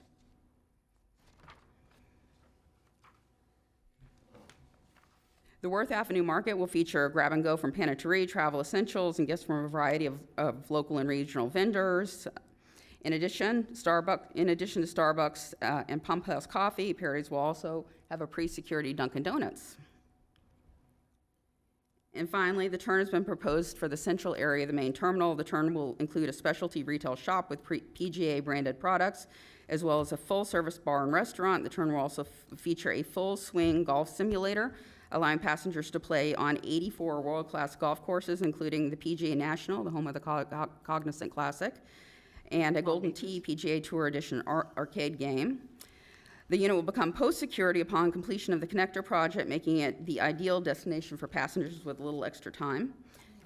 And that concludes staff's presentation. I'd be happy to answer any questions that you have at this time. Commissioner Powell, your light is on. Thank you, Madam Mayor. Thank you, Ms. Beebe, for the excellent presentation. A couple questions I have. The turn is pre-security, and also the Worth Avenue Market are pre-security, but those will become post-security? Yes. After, at some point, they'll become post-security after the connection between 1 and 2? Yes. So the current plan is to put a dividing wall where the column line exists between the north and south sides of the main terminal. Currently, on the south side of the terminal, there's a large concessions mall. About 75% of our concessions are located in an area where nobody really wants to hang out because it's pre-security. So the plan is to make that side of the terminal post-security. It'll provide for a glass dividing wall. There's a general conceptual rendering that our consultants have provided. I'd like to be clear, though, we will be coming back to the board with an actual conceptual drawing for you to review for the design of the final connector to make sure that you're all comfortable with the direction that we're heading. Ultimately, this will also provide for the expansion of both security checkpoints on either side of the terminal, so that you'll be able to go from anywhere on Concourse A or B, all the way to the end of Concourse C, or you can just hang out in the middle of the concourse, the main terminal at the turn. We're also building a new common use lounge, and when I say we're actually not buying it. It'll be a third-party concessionaire who builds the new common use lounge. We currently have a lounge today. It's about 3,000 square feet. This will be more than 6,000 square feet of space. And as you probably already know, the lounge at the airport now, very, very busy. So this will provide a lot of space for passengers to be able to, spread out a little bit. Thank you. Follow-up? Sure. You have a couple concepts: Ocean Boulevard Collection, Flagler Exchange, Verde Market,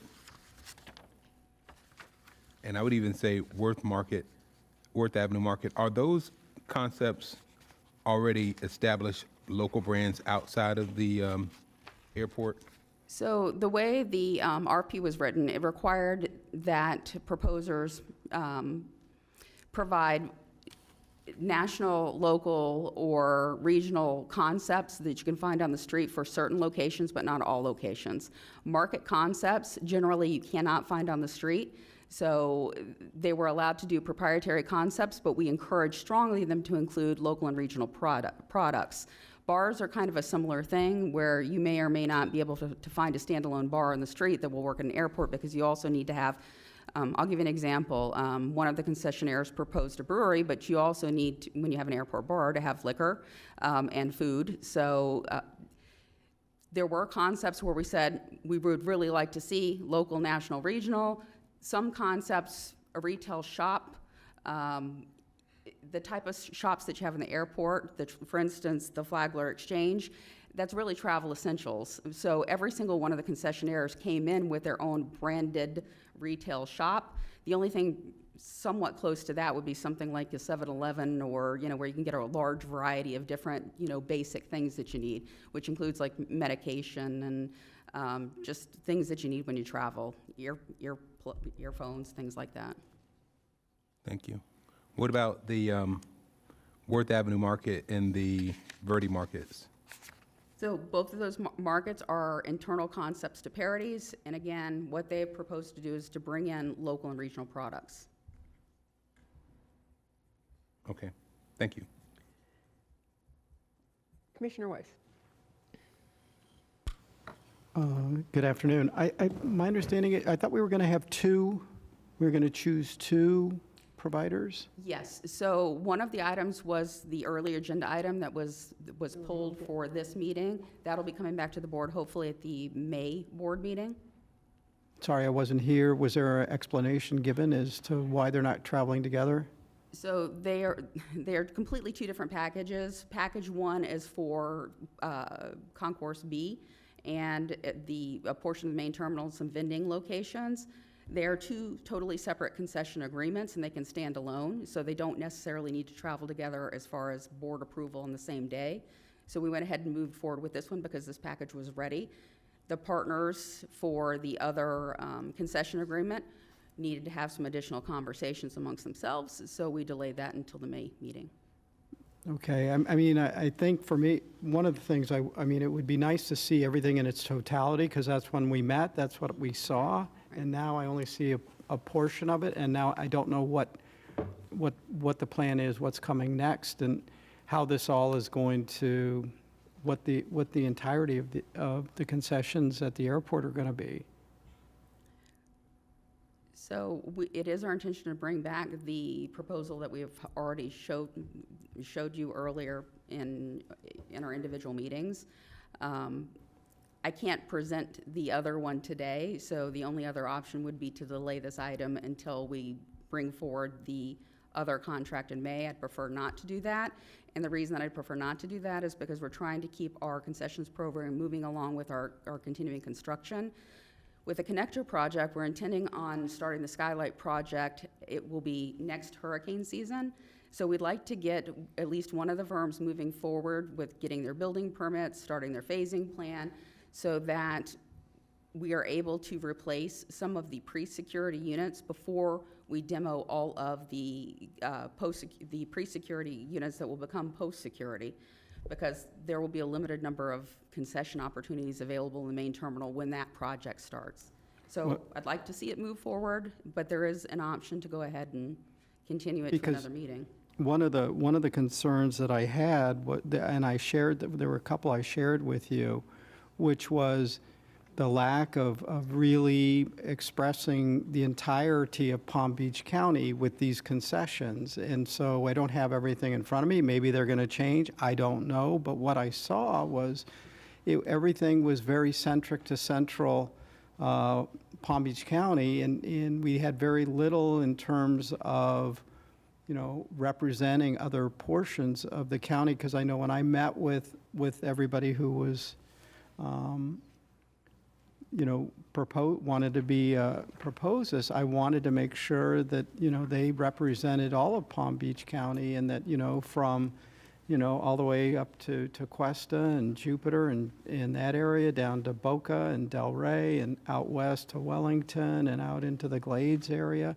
We have such an interesting and nice community, but very different in terms of a lot of the brands that are available and that. And so that was something, and so it's hard to, without totality, to see that. So that's, and I know we had that conversation. I still, I think it's important. And I look to the people over here that are putting this all together, but I really wanted to see a diversity.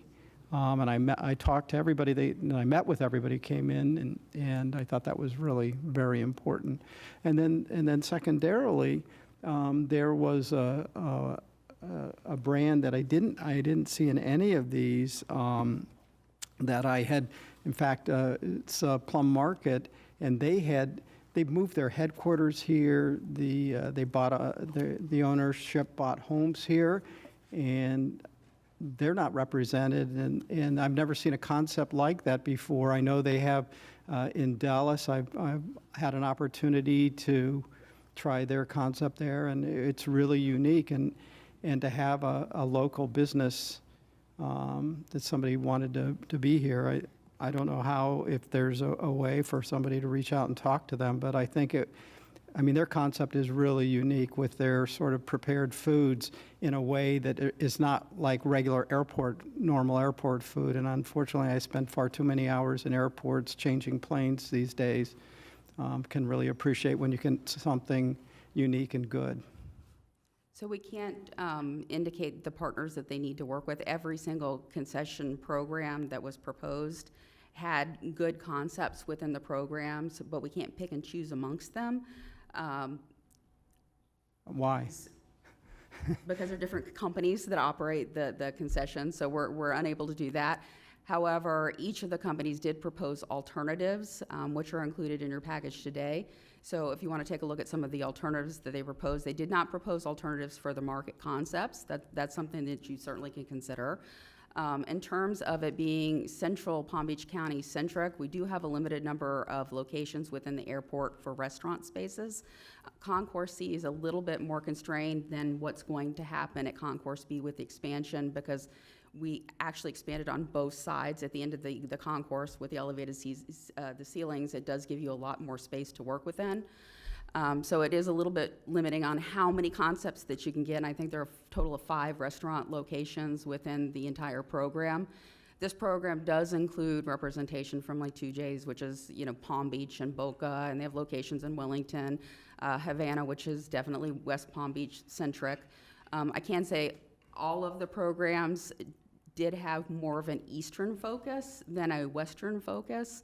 And many of them did have a focus in more of the West Palm Beach region. I can't tell you why that is. However, I think all of the companies were successful in bringing in local and regional products to give that sense of place for the airport.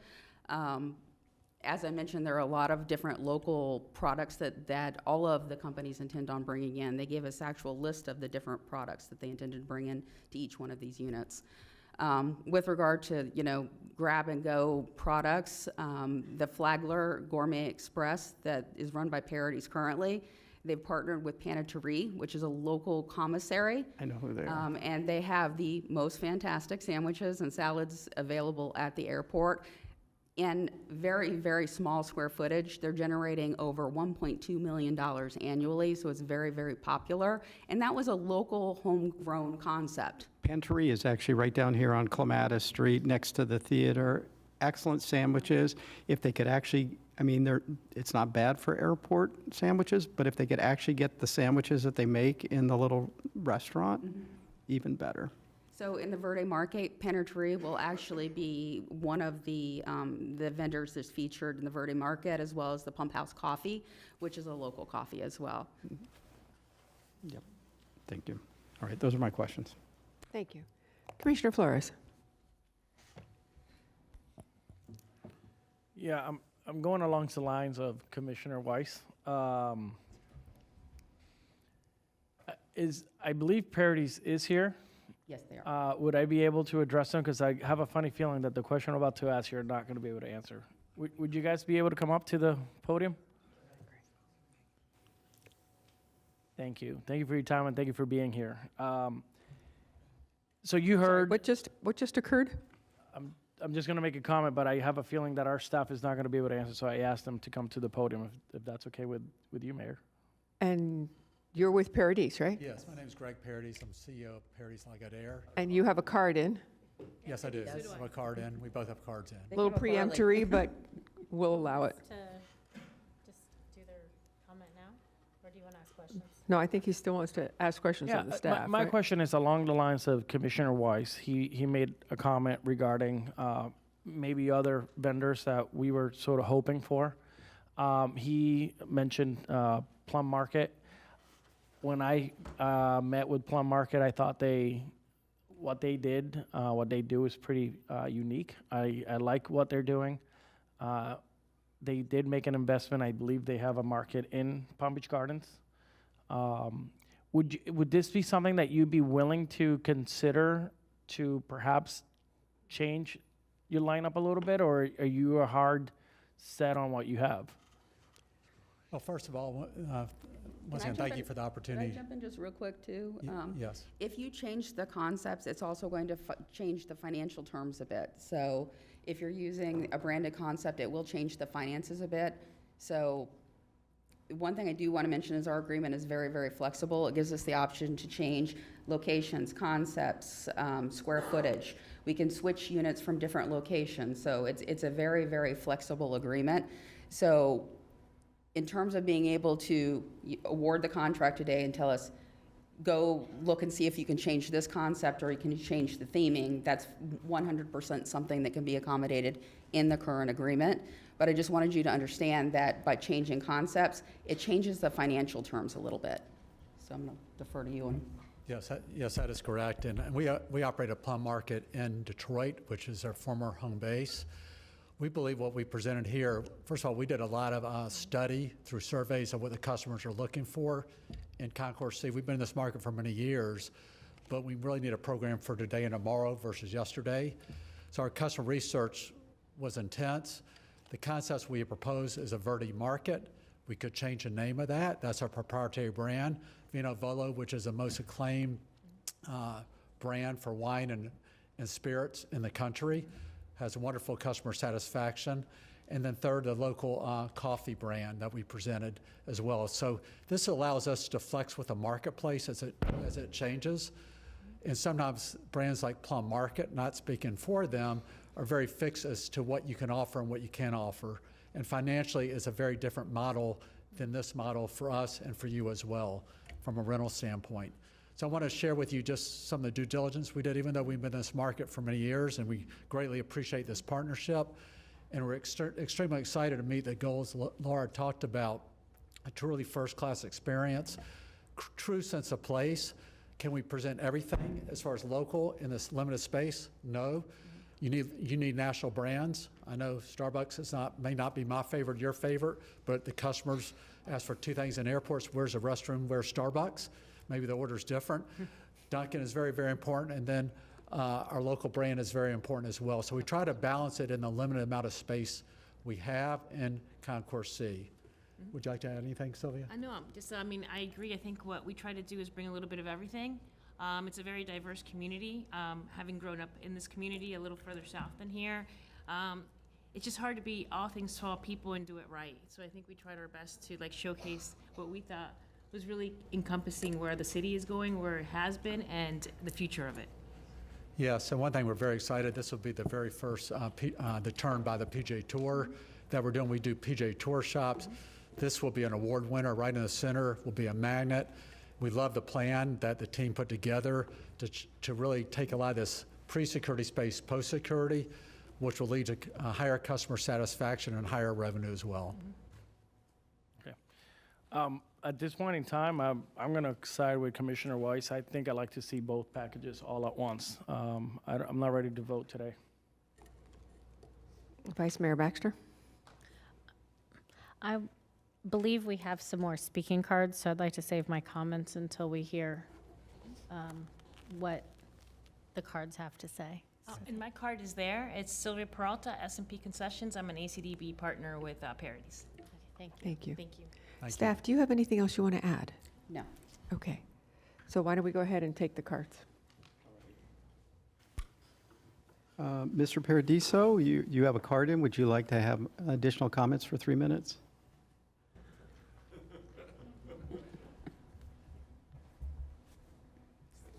Well, first of all, I appreciate the questions. I could feel the passion in the room here.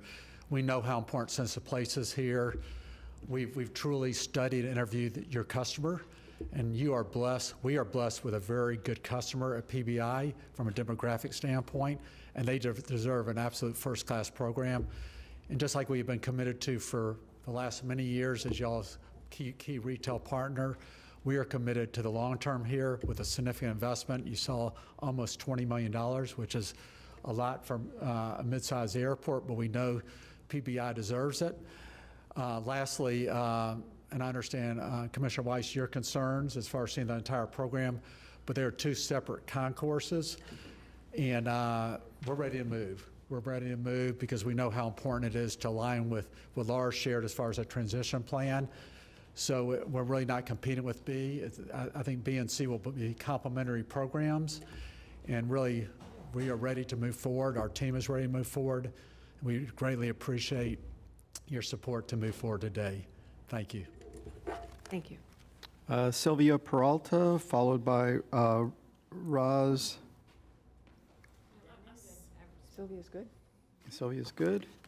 Rose, looks like Gabriel. Dennis. Thank you so much.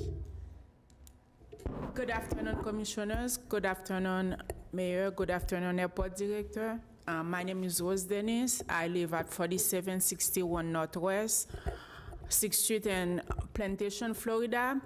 I am here. I am the president of UNI here, the labor union representing over 7,000 people, hospitality workers across South Florida. And our workers work at the airports from Lee County to Broward County to Palm Beach County, and most of them work at the airport. And I am here today to talk to you about the choice that the recommendation for the airport concession, Paradise. This is a very good choice, and the traveler will be well served. The airport staff has done an excellent job with the process. I especially want to commend Airport Director Laura Bibi for her leadership and clarity, and Deputy Director Ray Walter for his work in the RFP. We are full of excitement for the future of the Palm Beach County Airport to look forward to the expansion. Thank you. Thank you very much. And then we have Rick Roth, a former representative, and Eileen Mayora.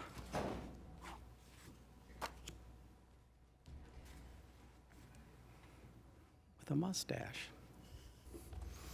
Good afternoon, Commissioners, and I want to do a special shout out to my friend Senator Bobby Powell. Senator Commissioner, last time we were here was back in May, and I reminded everybody that University of Florida may be #1 in the nation in a few years, and they just happened to win a basketball game last night, so how cool is that? Go Gators. So I want to just talk from the heart. I'm a farmer. My father moved here in 1948, totally changed my family's history. We farm in the greatest place to farm, in my opinion, in the United States. I've been an advocate for agriculture all my life. I've been a Farm Bureau guy all my life, county president, vice president of Florida Farm Bureau. I can't talk to anybody without bragging about Palm Beach County agriculture. And we saw this as an opportunity when SSP came to us, Western Palm Beach County Farm Bureau, came to me first, and then I got Keith Wedgeworth involved and the rest of the Farm Bureau guys. We saw this as an opportunity to maybe make a connection. For the food agricultural industry, we are the 900-pound gorilla. $500 million of vegetables grown in the winter season in Palm Beach County because of the glades. We are not going anywhere, but we need to bridge, somehow or another, we need the help of the commission and other people, the restaurant associations and others, to make that food connection. And we thought this was going to be our opportunity, that we were going to be having some visibility at Palm Beach International Airport. Little fact you may not know, I do farm tours from people from France and Germany. They come to Miami, spend a week on the beach, and then come to Belglade for a one-day farm tour, and I blow their minds. They cannot believe how big agriculture is in Western Palm Beach County. And we're not talking sugarcane, really, because sugarcane's not all that pretty. How about lettuce and romaine and radishes and sweet corn and celery? And you get to take it home with you right there on the spot. So anyway, I just wanted to be here today to hear what was going on. This is a whole new concept for a lot of us to think about, but we just want you to know that the agriculture industry in Western Palm Beach County is fully supportive of what y'all are trying to do, bring some connection. When people come into Palm Beach County Airport, PBI, they go, oh, you got agriculture in Palm Beach County? Maybe I can do a farm tour. Maybe I can go out there and visit. Maybe I can play golf in Belglade, go fishing in Belglade. We need tourist dollars in more of Palm Beach County. So I want to applaud you for what you're trying to do. And maybe we might postpone this vote to another day. Just saying. Thank you very much. Vice Mayor Baxter, your light's on again. Representative, before you sit down. Representative Roth. You're trying to get away that easy. So I would like to ask your opinion. How would this impact, this particular item impact agriculture out west? As I mentioned in my remarks, Commissioner Baxter, we've been trying for years. I've been trying for years. I have a personal relationship with Dean Lavallee, Park Avenue Grill, trying to bridge the gap and try to figure out a way for people to come to the Glades and see what agriculture is and figure out a farm-to-table opportunities, working with Square Group or Spottos.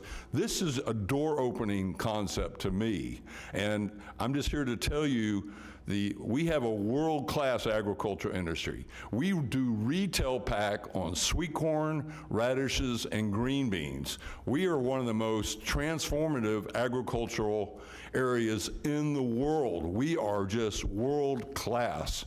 And we see people coming to Palm Beach County and wanting to play golf, wanting to lay on the beach, wanting to go do something in February where the weather's really nice.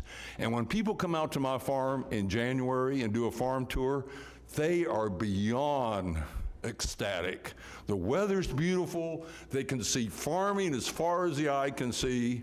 Everything's pretty blue and green colors, and it's like, they walk away going, wow, I am glad that we produce food right next door. And we just see it as part of our future. Part of our future is to make sure people understand how much we bring to the table. And Palm Beach County Commissioners, as a rule, have been very favorable to agriculture. But there are a lot of times when you see Palm Beach County, what do we do in Palm Beach County? Agriculture's kind of down at the bottom. It's not really highlighted as tourism and agriculture. And that's what we're trying to do, is we're trying to be more visible. Thank you for that. And so I will elaborate on my comments. You can sit. Okay. Commissioner Sachs, your light is on. I wasn't finished. Oh, I'm sorry. I apologize. Worries. So I do agree with Commissioner Flores and Commissioner Powell. I would like, initially I was pretty, I don't like how this process works. I don't like somebody else choosing a selection committee and then presenting us with one option. You're basically saying, here you go, commission, have a nice day. We are supposed to be, in my opinion, choosing prior to the RFP going out. I mean, I've met with a lot of people trying to guess what was going to be in that RFP, and all of them gave me their word that agriculture was going to be a part of it.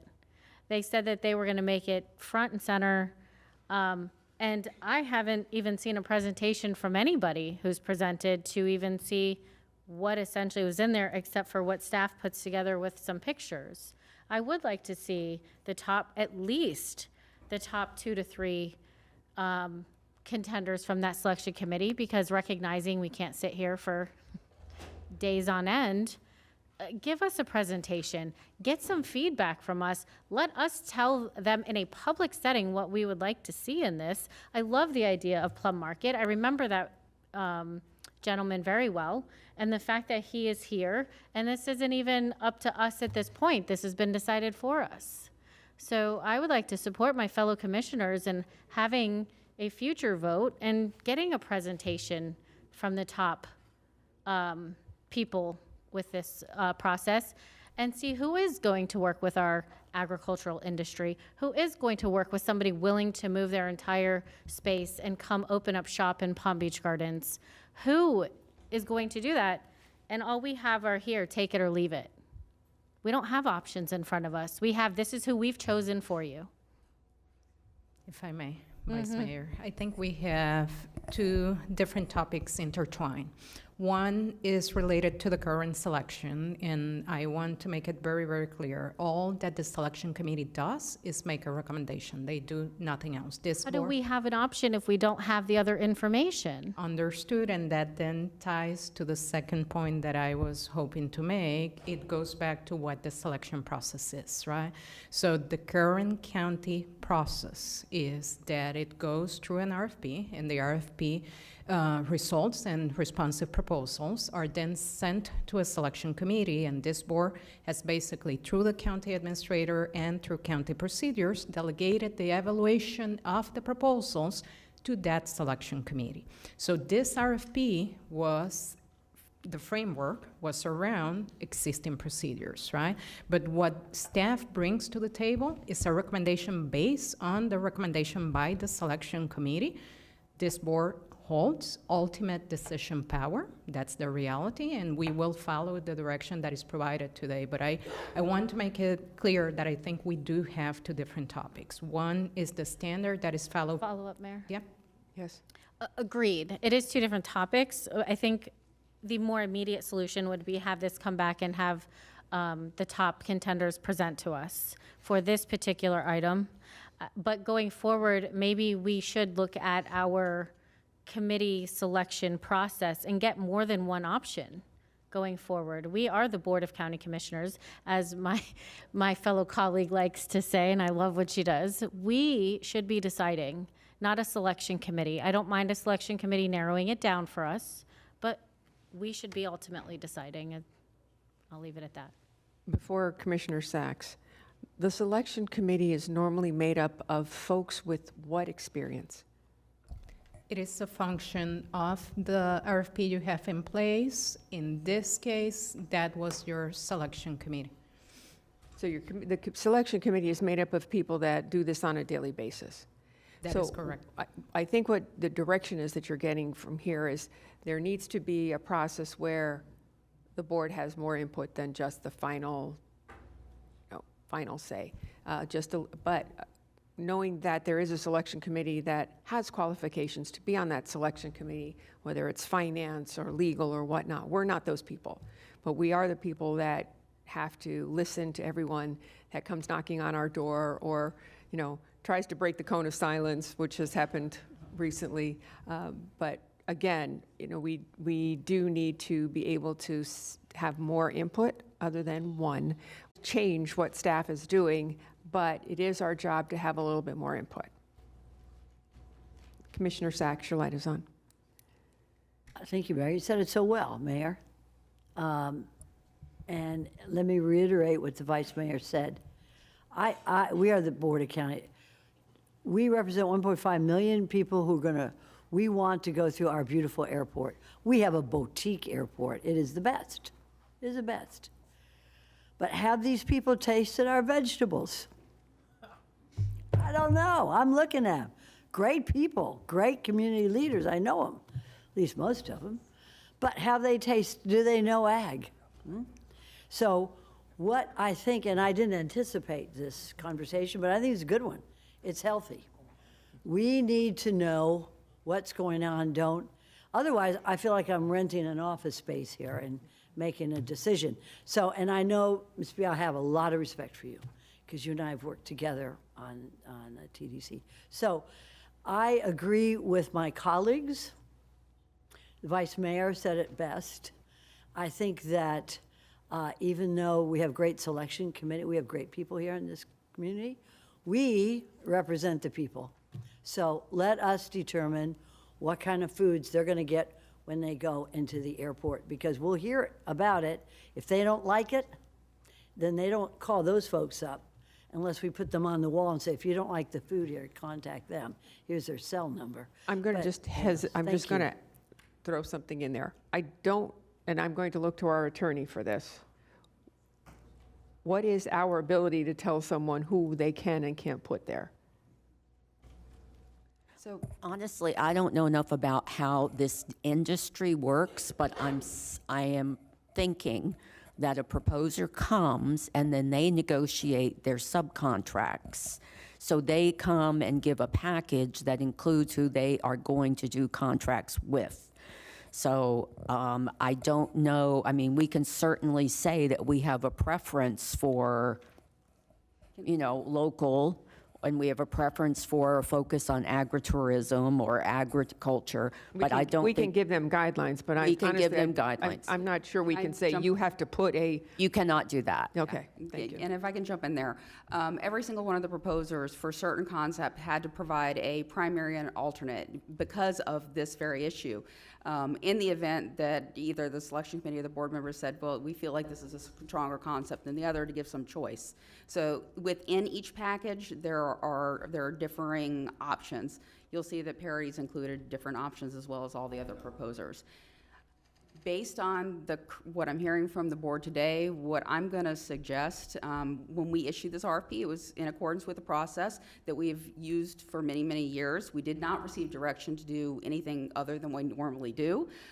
So I can't go back in time and change the process. However, I think it would make sense, based on the comments that we're hearing, that we bring back number 1 and number 2, let you evaluate the proposals, and at that point, you can decide whether you're going to approve, and I'll have to have Mike tell me whether this is okay or not, approve or reject the selection committee's recommendation, or go with number 2, which is the normal process. Number 2 is SSP America, so those were the top 2.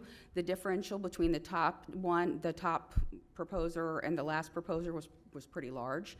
There's another nuance in our RFP document that the proposers could not be awarded both concourses to ensure competition. You certainly don't want all your eggs in one basket. If one business has issues, you want to make sure that you have opportunities with others. So each package had 2 proposers on each package, but you can't have the same proposers on both concourses. So that's one of the nuances. But within those packages, each package, there were different alternatives to choose from, but you cannot have the proposer say, I want you to go find Plum Market, unless they're willing to negotiate that after the fact. You really need to look in with what they proposed initially. Thank you. We have a couple more cards, I think. And I can assure you that will be a very, very long meeting if that's the direction that the board takes. I guess my comment, my name is Eileen Mallorca. My comments have changed since this conversation happened. We are a concessionaire that's been in the airport business for about 25 years, so we understand everything you're speaking of and totally respect the process. We know that it was a pretty significant process for this county, and what is placed in this airport is going to be extremely important to all of us, because although our incumbent on the retail side has done an excellent job, the food has not done such an excellent job. So we are very sensitive to not having to eat something before we go to the airport, because there's nothing good at the airport. So it's very important to every one of us to make sure we have the right offerings, and of course, the farm to table with our friends over at the Farm Bureau are absolutely necessary for us. There's a lot of these great things to happen. So my original comments are not going to be the comments that I have now. I just, again, respect the process and look forward to seeing what you guys see with your own eyes. Thank you. Thank you. Vice Mayor Baxter. I think actually Director Beebe kind of answered my question. So you would be bringing back 2 for each of the. So what we would be doing is transmitting all of the proposals to your offices for review, more likely than not electronically. They're very large packages. So each package is thousands of pages, which includes their financials, their project approach. There is criteria within the RFP that the selection committee considered. Did they have a PowerPoint presentation that they presented to the selection committee? I don't believe all of them had a shorter version. I think some of them did, but I don't think all of them provided us the actual. No. Listen, if I have to go through it, I will. That's fine. I just wanted to know. I'm surprised somebody would be doing a presentation and wouldn't have a. I think there was one that did not have a PowerPoint presentation. But Out of not the one 4? of the 2 that were. That's talking what I'm about. asking. Out of Yeah. those 4, did they all have? I'm fairly certain. I'll have to go back and check. Thank you. So I think it's important for context to answer that the selection process lasted an entire day of presentations, just to give you context. It was, sorry? I'm sorry. Go Mayor. ahead. And can't we can always set a time limit if we want. Say, hey, this is how much time you have to present to us by those presenters. We don't have to give them all day. So let me ask a question, and Attorney Kaufman has just put her line on too.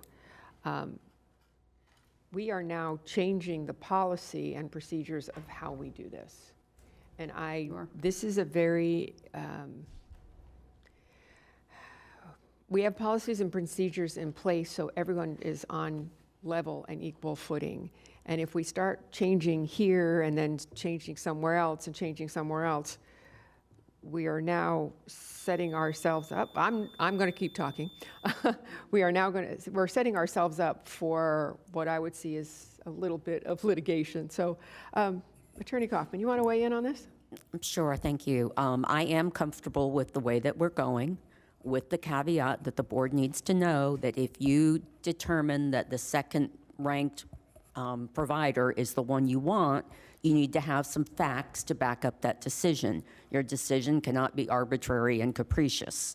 Remember that selection committee has made a decision, and so you would be saying, that you're overturning that decision, and that's okay. You have the right to do that, but you need to make sure that you have facts, that you've gone through the materials, and that you can present some facts and reasons why you're doing that at the board meeting. Otherwise, it is likely there'll be litigation. May I ask the attorney a question? So is wanting the company that focuses on agriculture arbitrary? You have to look at the criteria that the RFP was scored on, folks. So you have to look at the selection criteria. You have to look at the requirements of the RFP. So we really don't actually, we do need to look at our processes then.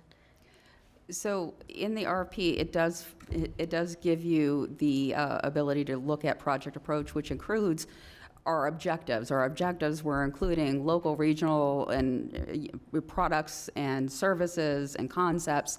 So that is part of the RFP process.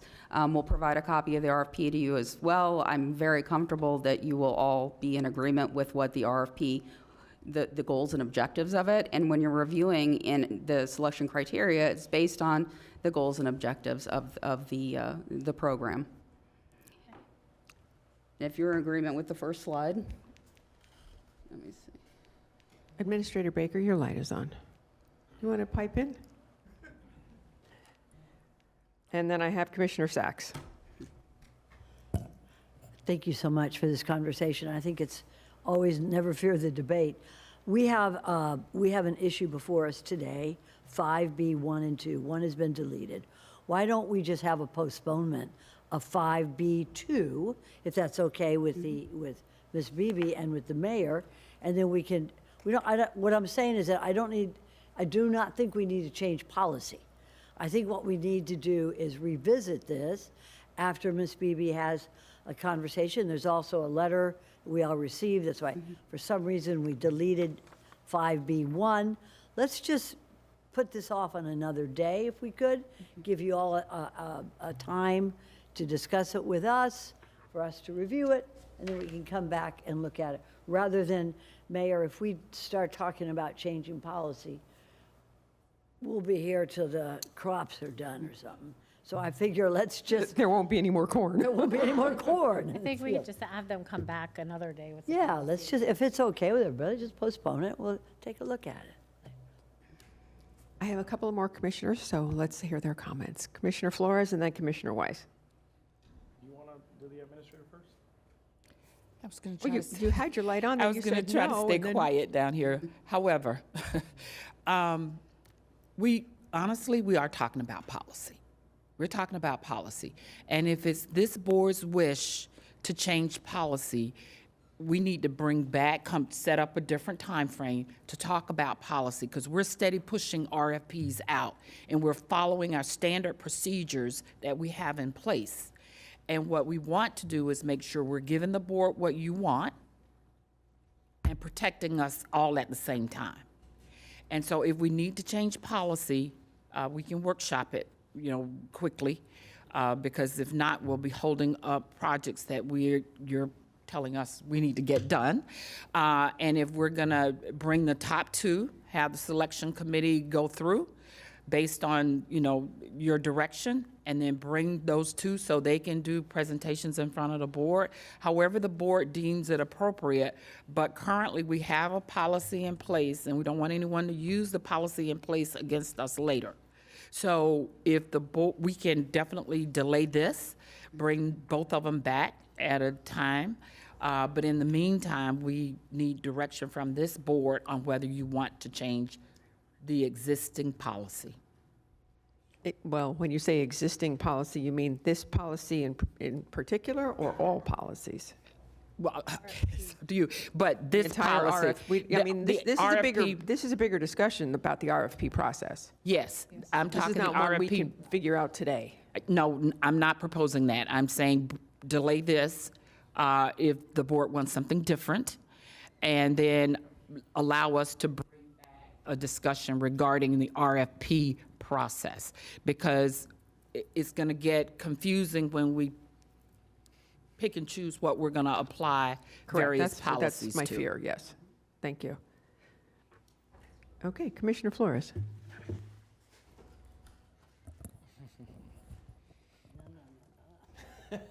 Oh, boy. So I have a complete different opinion of this whole thing. Essentially, we're being asked to rubber stamp something? Is that what I'm hearing? Absolutely not. Because you're essentially saying that our current procedure is your selection committee makes a decision, and then we're just here to rubber stamp something. No, I'm just simplifying. I don't need a. I think essentially the reason that this is before us is so that we make the ultimate decision on who is it that we're going to hire. And if we so choose today to pick, I'm going to say number 3 because that's what we chose. That's what we chose. Could there be some legal ramifications because of that? There could be. But I think ultimately this board here is the one that is supposed to select the ultimate, whoever we give the contract to. That's one thing there. The other thing is it's almost impossible to know how these RFPs are because we can't see them beforehand. And I'll go back to the transportation master plan. By the way, I don't forget things. I keep them filed other places. When we did the transportation master plan, I wanted to see it before it went out, even if it was a draft version, just to see. And that day, it was said, no, you can't see it, whatever reason. But my point is that because we weren't able to see it, I made a comment that I wanted to make sure that when we do the transportation master plan, that it comes before us so that we can choose all of them. So I hope that when we talk about that one, I know I'm talking about a whole different thing, but I did make a comment that day that I wanted to come before us for us to choose the company and that they would have to present to us. I am a big fan of having them come before us and having them be accountable and answer the questions that we have. We did that with the PFAS attorneys. We did that with the ambulance. And if we were talking policy further on that we're going to change, I would prefer doing that. I believe that a selection committee should be involved and they should rank them. And we should get their feedback on why they chose, in this particular case, Parodies. And I'm a big fan of that. And I bet you 90% of the times I am going to side with you. But if for some reason, I find that there's a better, or I go a different path, then I want to have that opportunity to do that. So I know that we're talking a little bit about policies, but at the end of the day, you're coming before us to select who's going to be given this contract. So I think we have we have the right to make a decision. Thank you. Commissioner Weiss. Yeah, this is really, I guess, to county administrator and or maybe county attorney. You know, a few years ago, and there were 3 of us on this board when our insurance provider RFP went out. And the selection committee came back and made their selection, and the board pushed back and said, no, we think we'd like to relook at this, and we did, and we picked not the company that was top ranked by the selection committee, and it turned out that they saved the taxpayers millions of dollars and provided better coverage for us. And that didn't create a policy change. It was just a matter of looking at, what they were both offering, and then trying to, make the best selection on behalf of the people of Palm Beach County. So my question is really, why would this be different than what we did then?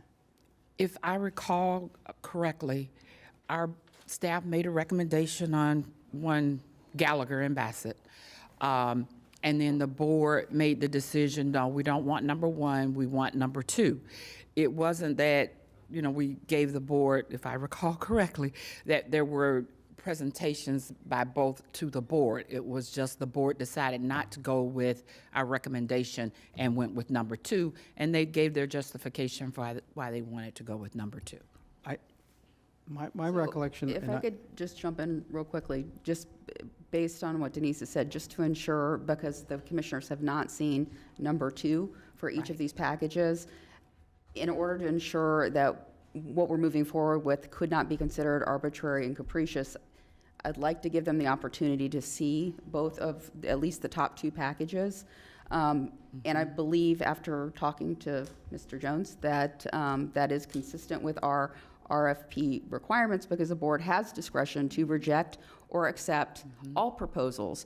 So we brought the selection committee's recommendation to you. You have the absolute right to reject it. However, if you want us to move to number two and you want to reject, you need a rational basis for it. So giving you the opportunity to review the proposals and potentially to provide some time to the concessionaires to make a brief presentation, I would recommend that you hear from the proposers as well, to give them an opportunity to tell you a little bit about themselves, because at the end of the day, the presentations, and I was not on the selection committee, but I was at the meeting, I believe that was the make or break it for a couple of the decisions for the selection committee. Thank you. Attorney Kaufman, your light is still on. I did just want to clarify, there's two issues going on here. The first issue is whether this board has the right to pick someone other than the person that's recommended, and how they should go about doing that. Yes, you do. That's not a change in policy. The policy is that we use selection committees. That policy was followed and was used here.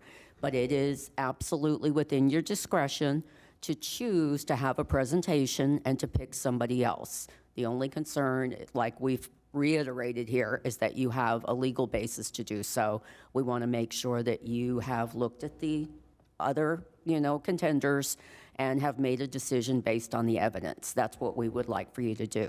The other issue is moving forward. What does the board want to do moving forward? What do you want to give instructions to staff on a case-by-case basis, that we want this to come back to us with the top two contenders, so that we put out the RFPs that way, and so that everybody is aware ahead of time that the board is going to make the final decision, and you'll have that information in front of you at the time of the initial decision, rather than trying to backtrack and get the information later on and then come back again. Because we are delaying the project, most likely, by putting this vote off, just so you know.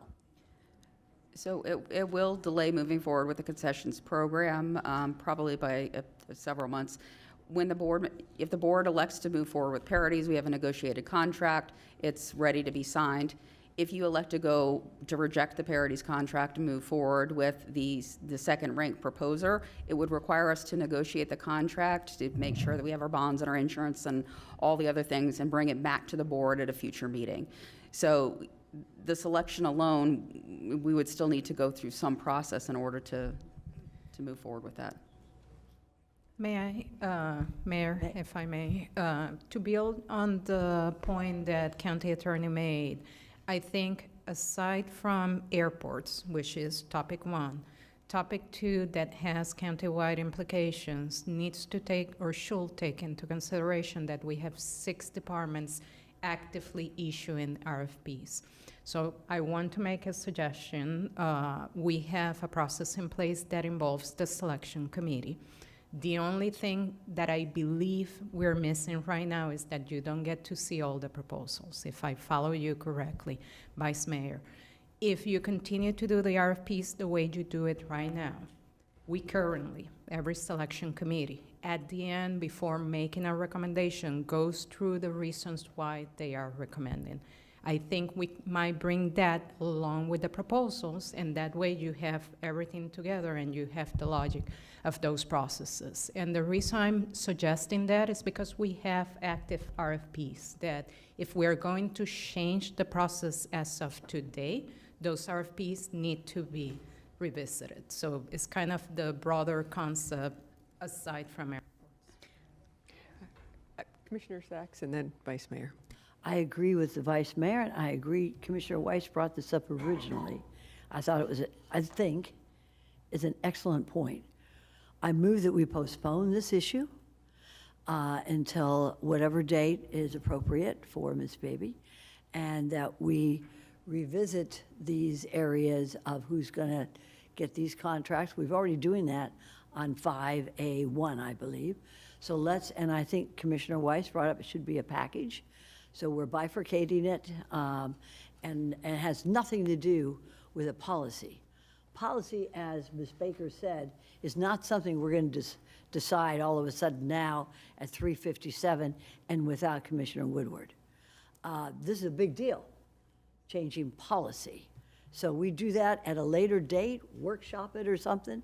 But today, on this issue, Commissioner Weiss brought it up originally. Vice Mayor had a good suggestion.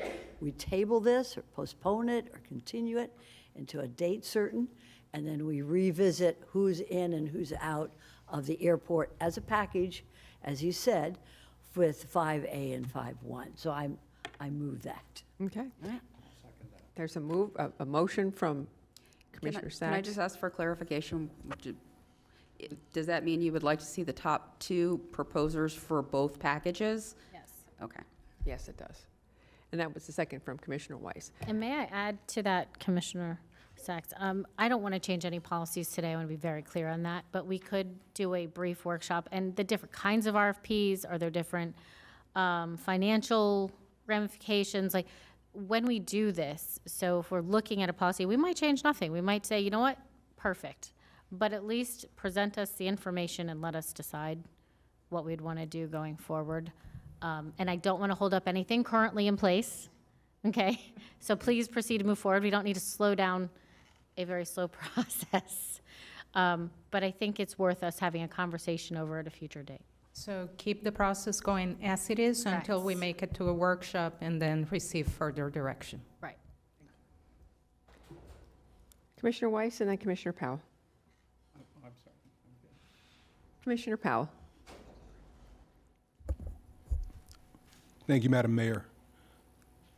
So from my understanding, according to the Vice Mayor, we want to move forward with the Parodies contract now, or are we bringing that back as a, okay, we'll be bringing that back as a separate entity, as a separate item with the full package, both 1 and 2, A and B and C, all right?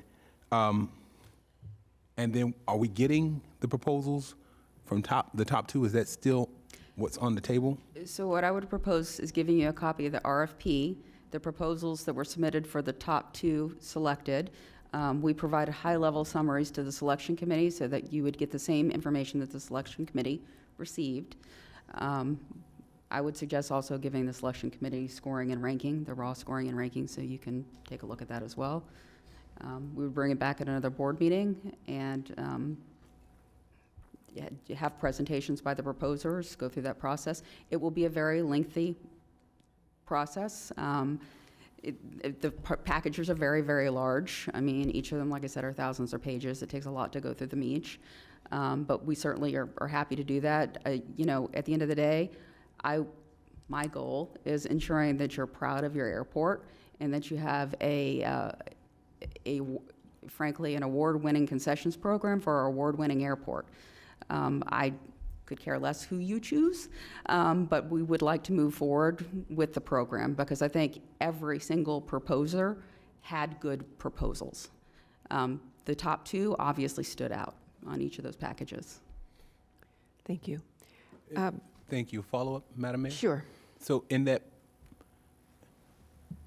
these presentations, are we looking at, because I know a former representative or Representative Rick Roth is here, and he talked about agriculture. Are we also looking at the breadth of what's presented for both B and concourses B and C when you come back? Is that what Yes. we're also taking into account? Yes, we'll come back with both package.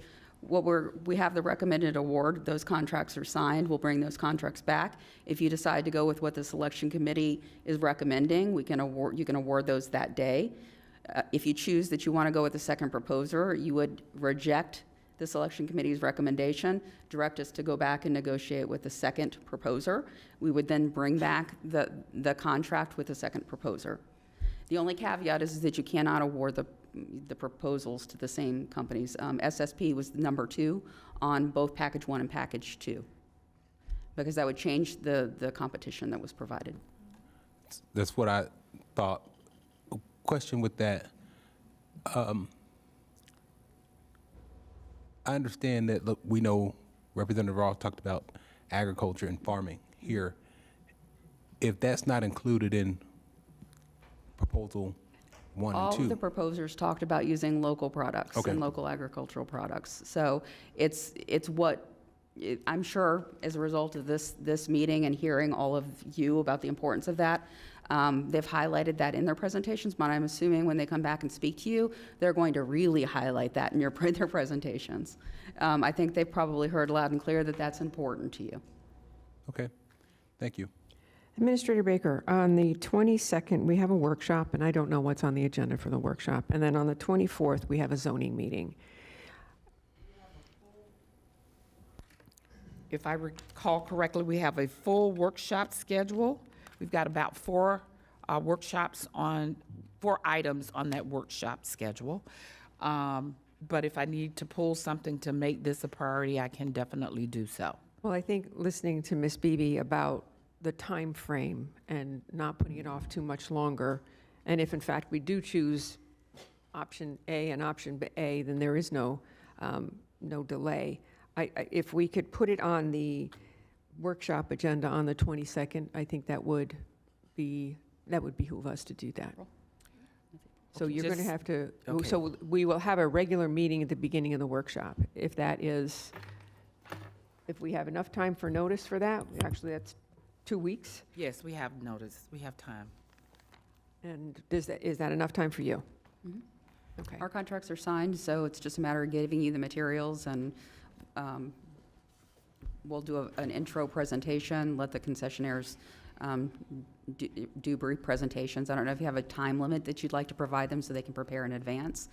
We did 15 minutes with questions and answers after, and that went on for 8 hours with 6 proposers. So I would certainly. Sounds like we're just doing proposer. 1 and 2 for each package, so it's a for each total of 4 package. presentations. Yeah. So I would suggest a time limit so that they can prepare. They will more likely than not submit presentations that I'd suggest that we go through. So I don't know whether you want 10, 15 minutes. You certainly will have questions. I think 10. I think 10. Okay, Dano? Madam That's Mayor. you. Yes. So we've got our consolidated plan for our fiscal year 2025 through 2029. We must do that. It's a timing issue. And then we have our action plan, which is housing. Both of those are housing. The youth reentry program, I will move. Animal care and control overview, I think Commissioner Sachs requested that. So I can move that one as well. And then we can make it all morning if it's necessary for what you want to do regarding the airport item. Is that okay with the rest of the board? Listen, I'm sorry. May I? I asked if it was okay. Thank you and very much. You have an opinion? Go We're right looking ahead. at what date again, Ms. Baker? This is April 22nd. Okay, now, we've got a lot of things to do in this, according to what you said, Ms. Baby. So maybe we need a little more time, and I think that, so I think that we need a little more time. And at least another week or two. I have heard from everybody on this, by the way. I'm sure you So, you know that. And so for me to sit here, as Commissioner Weiss brought it up initially, it was brilliant. We need to really take a look at this carefully. So let's give us a date without taking all those good people off of that workshop. Give us a date, we'll workshop it and take care of it. But I think we stick with April 22nd. This is going to cost people money to do this, and we're not in the business of trying to cost people money, and I appreciate you wanting to give everyone else time. Ms. Beebe said the contracts are already in place, the information is already out there. I don't think we need to postpone this any more than 2 weeks. And again, this is up to the board, but that would be my opinion. So this would be a vote on who's going to get in and where they're going to get in on 5A and 5B. So we'll be bringing contracts to you for approval based on the selection committee's recommendations. You have the right to reject it, so you're going to hear presentations from both. If you reject the selection committee's recommendation, you'll direct us to move forward with negotiation with number 2. We do have good summaries of the package of this that were submitted, so they are very unwieldy, but we do have summaries that point you to the right pages in the packages. So yes, it's going to take you some time to go through it, but we're giving you a roadmap with it. So Okay, hopefully it April wouldn't. 22nd. You think it's good? Yeah, we're good to go. So, as I was saying, April 22nd will be fine, so we will postpone this item until April 22nd. Do we need to get a motion to postpone? We have a motion and a second. We never took a vote, correct? All those in favor? All those opposed? See that the motion carries 6-0 to postpone until April 22nd. We are still in the code of silence, just until the 22nd didn't possibly happen. Yes, and again, I have been getting calls from folks who wanted to talk about this. So yes, thank you for the reminder. We still are under the cone of silence, whether you are Paradis or anybody working for Paradis or any of the other companies. So thank you very much for that reminder. All right, we're actually not done. We actually have more on our agenda. Yes. Okay. All right, Vice Mayor Baxter is, we have 5C1, which is, no, we didn't. We just approved. No, we did, it sounded similar, but we didn't do 5C1. 5C1, hold on a second, is a resolution of the Board of County Commissioners approving the issuance not to exceed $250 million to the Housing Finance Authority. This is I don't think you all need to sit, because I don't think we're going to ask any questions, because this doesn't cost us any money, and this is just, you're looking for our support. We are on 5C1. Page 49. Page 49.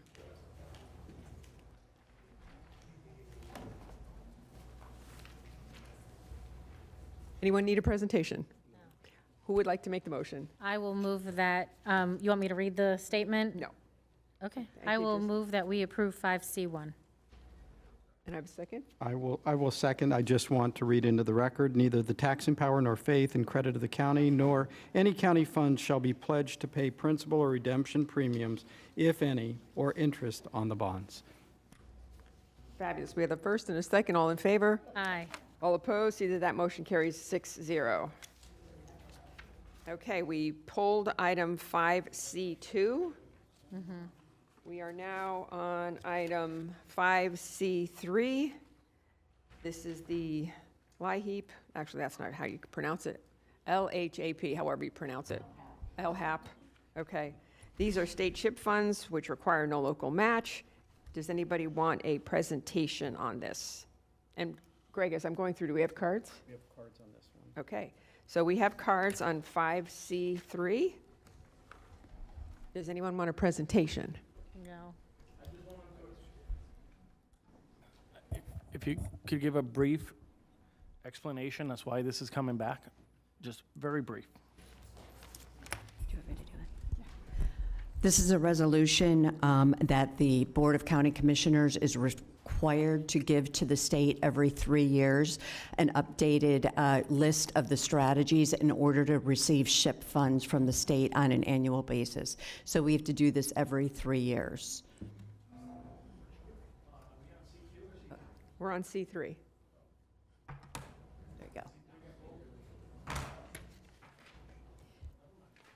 C2 got pulled. We're on 5. C3, which is page 52. Okay? No problem. So do I have a first? Oh, actually, we have, well, that's true. We do have cards. So anyone who wants to talk, Greg is going to call your name. All right. Put a card in. We have Lois, looks like Lumbrinos, and Lisa Cantrell.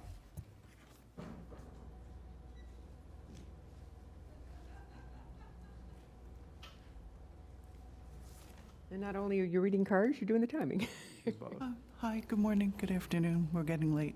Am I allowed to comment on the bit with the farmers and That's about over. the airport That kiosks? conversation is over. Okay, thank you. Regarding 5C, it's the same thing about the $250 million. I'm just hoping that it does actually go towards single families and homeowners and not towards rental units. And that's really it. I just hoping that the families are supported and given an opportunity to own their homes based on the current middle income families that are making about $40,000 to $70,000 a year. I don't know how anybody's going to afford a $500,000 home. I understand the predicament you guys are in, but 10% of Palm Beach County's 65-year-old senior citizens are living in poverty and living on about $2,200 a month or less. 15% of Palm Beach County right now, according to the U.S. data, are living in poverty. Our children are 15% in Palm Beach County are living without housing and proper shelter. You can't have all of these programs if people aren't making enough money to support themselves. They can't reinvest in the economy. They can't buy watches, cars, invest in corporate goods if they don't even make enough money to survive. That's it. So the first card was Lois, Yes. I don't think. and I think Lois, are you here? Lois has left the building. Okay, so we have all the cards. We had motion, and do I have a second? Second from Commissioner Weiss. All in favor? All opposed? See, that motion carries 5-0. Can I just say something before they leave, Mayor? Okay, would you be able to, who's in charge here? Who's the boss here? You guys. No, oh, yeah. Really? Don't go there. Okay, Dr. Fields, are you in charge? I'll take it for the moment. I don't know. I'd like to have a status report. You do this every 3 years. Why don't you send to all of us what we've been doing to help people and getting into homes with this money? All right, would you send that to all of us? Thanks, Absolutely. appreciate it. Thank you. Thank you, Mayor. Okay, we are now on 5D1, which is Engineering and Public Works, and this is a couple of things. This is to approve a preliminary reading and permission to advertise for public hearing on Tuesday, June 3rd, the 6-cent local option fuel tax. And then there are a couple of interlocal agreements with cities that have already signed on, and I'm sure we'll get more, so we'll be approving more in the future. But would anybody like a presentation on the gas tax? Everybody is familiar with what gas tax does and who it supports and the infrastructure it supports. David, you did your letter on April 4th was a very good letter. Thank you very much. I don't, with our our comprehensive master plan for transportation coming forward, I see the way we've got the structure for the 6 cents tax right now, the fuel tax staying in place. We'll, as that comes to fruition and we see where we need dollars to go, I think we might have a conversation about this next year. But I think right now we're good, and I don't see any lights on. Commissioner Flores? I'll make a motion to approve item 5D1 A, B, C, D, E. Is it okay, Attorney, if we take them all together? Okay. I'll second.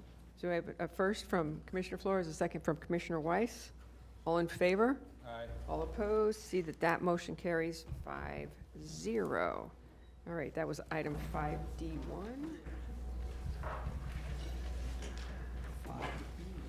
5E1. Okay. Palm Tran Storage.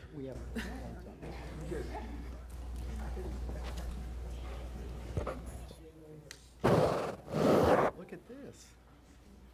Biggest cities was up. And just a shout out to Richard Radcliffe. Thank you for getting the League of Cities to do their interlocal agreements. I believe Patrick was at a meeting a couple months ago. I was there too, where you said, get it going. And I think we have the more than 51% that we need, so Got Boca today, we're up to 73%. perfect. Thank you very much. All righty. Who's going to take the lead on this? So happy to do introductions. Mayor Isami Ajala. Hopefully it works now. Isami Ajala, Assistant County Administrator and Director of Facilities Development and Operations. With us is Chief Assistant County Attorney Howard Falcon, Property and Real Estate Development, Property and Real Estate Management Division Director Purvi Bugaita, Assistant County Administrator Todd Bonlaron, and Executive Director of Palm Tran, Ivan Maldonado. And Purvi will proceed with the presentation. Purvi, before you proceed, does anybody want a presentation? No. Well, Yes. okay. I think more so for people to understand exactly what we're doing in terms of facilities, and we may understand, but there may be people, and it can be a short, brief presentation, but I think this is kind of A brief important. presentation would be good. Thank you. Thank you. So, good afternoon, Commissioners. Today we are seeking approval of a lease agreement with MG Congress for a portion of the property located at 1200 South Congress Avenue in Palm Springs for the Palm Tran Connection Paratransit operations for a term of 8 years at an annual rent of $2,065,000 with 3% annual increases. The subject facility sits on approximately 12 acres and includes a 47,792 square foot building. MG is not the current owner of the property, rather it has entered into a contract to purchase the property. The county seeks to enter into this lease for the premises to be used for Palm Tran paratransit operations. The lease commencement date is contingent on MG's acquisition of the property, obtainment of all use approvals from the Village of Palm Springs, and completion of certain improvements to the premises by MG. As it relates to the second contingency, the property's operation hours were restricted by the village from 8 a.m. to 6 p.m. MG, at its sole cost, filed for a waiver of the use restrictions to allow for 24-hour operations. The Village of Palm Springs approved the waiver on February 13, 2025, thereby fulfilling this lease commencement contingency. Effective on the lease commencement date, the annual rent will be $2,065,000 or $172,000 a month, with annual increases at 3%. This is a triple net lease, therefore the county will be responsible for maintenance, utilities, insurance, and taxes for the premises. The county's obligation to pay property taxes shall be capped at $400,000 for the first full calendar year following lease commencement. If the taxes for the first full calendar year exceed $400,000, the rent shall be decreased in the amount above $400,000. To fund the first year of the lease, Palm Tran requires a budget transfer, which does require board approval. Palm Tran supports this lease as it will allow for greater efficiency in performing paratransit operations with multiple vendors. And I'll turn it over to Mr. Maldonado to talk about the efficiencies. Thank you. This particular facility will be extremely convenient for us. We currently have 2 facilities, and as a result, with different vendors, and as a result of that, it becomes very hard to manage oversight of maintenance, operations, and that sort of thing that are required as per state guidelines and federal guidelines for us to maintain the level of quality assurance that is necessary for us to provide services. So The facility itself allows for the parking of 300-plus paratransit vehicles and non-revenue support vehicles. So it does also provide ample space for expansion if needed. It will allow us, as I said before, better management oversight of vendors to ensure compliance, especially with regards to the state 1490 operational guidelines. I would say ultimately we will be translating some of our staff that are currently in the Connection program to have direct oversight at the facility, so that would also offset some of the costs as well. And we will have enhanced physical security to ensure that our vehicles, our rolling stock are properly cared for. We believe because it's a centrally located facility will allow for us to obtain better fuel efficiencies because you are not deadheading in different locations when they are far separated from the direction of travel. And I would say this would be ultimately the reasons why I think it's a great opportunity for us to lease this facility. That's all we have. Commissioner Flores, you just put your light on. Are you, oh, good, look, BCC deliberation. So the reason I put my light on is, one, because this is in my district, and two, because Todd and myself have been working on this probably since January on tweaking the contract. And I want to acknowledge the owner. I want to thank them for working with us because they accommodated the 8-year term to make sure that it aligned with our RFP. And I thought that when we have good partners in the community that are willing to work with us, it's something that we should echo. Originally, we were looking at a 15-year contract, and I was looking for an out clause just in case, we don't know what's happening in Washington where funds may get cut. But since we are going out for an RFP with our partners, then this aligns and mirrors those RFPs. So I'm very comfortable where we're at. Plus, we're also, it affords us the opportunity to reduce the cost instead of having the two contractors independently going to get their own place. So I'm totally in favor of this, and I would like to make the motion for 5E1A and B. We can get a second, but we have cards, do we not? We get to hear from former County Commissioner Stephen Abrams, followed by John Samuel. You can wave in support. Oh, listen, of course I am, but then I couldn't give my 10-page speech. Anyway, Stephen Abrams, LSN Partners, here with MG. Thank you, Commissioner, for those kind words.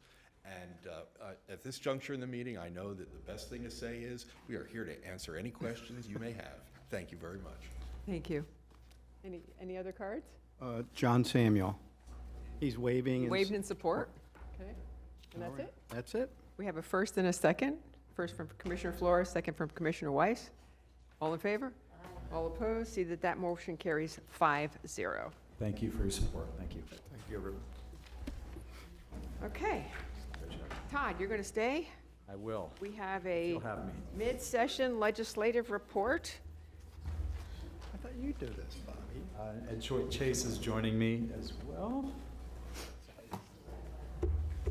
See what your former colleagues have done to us. Thanks, Gaston, as well, from the County Attorney's Office joining us also. And Casey is listening in from Tallahassee right now, too.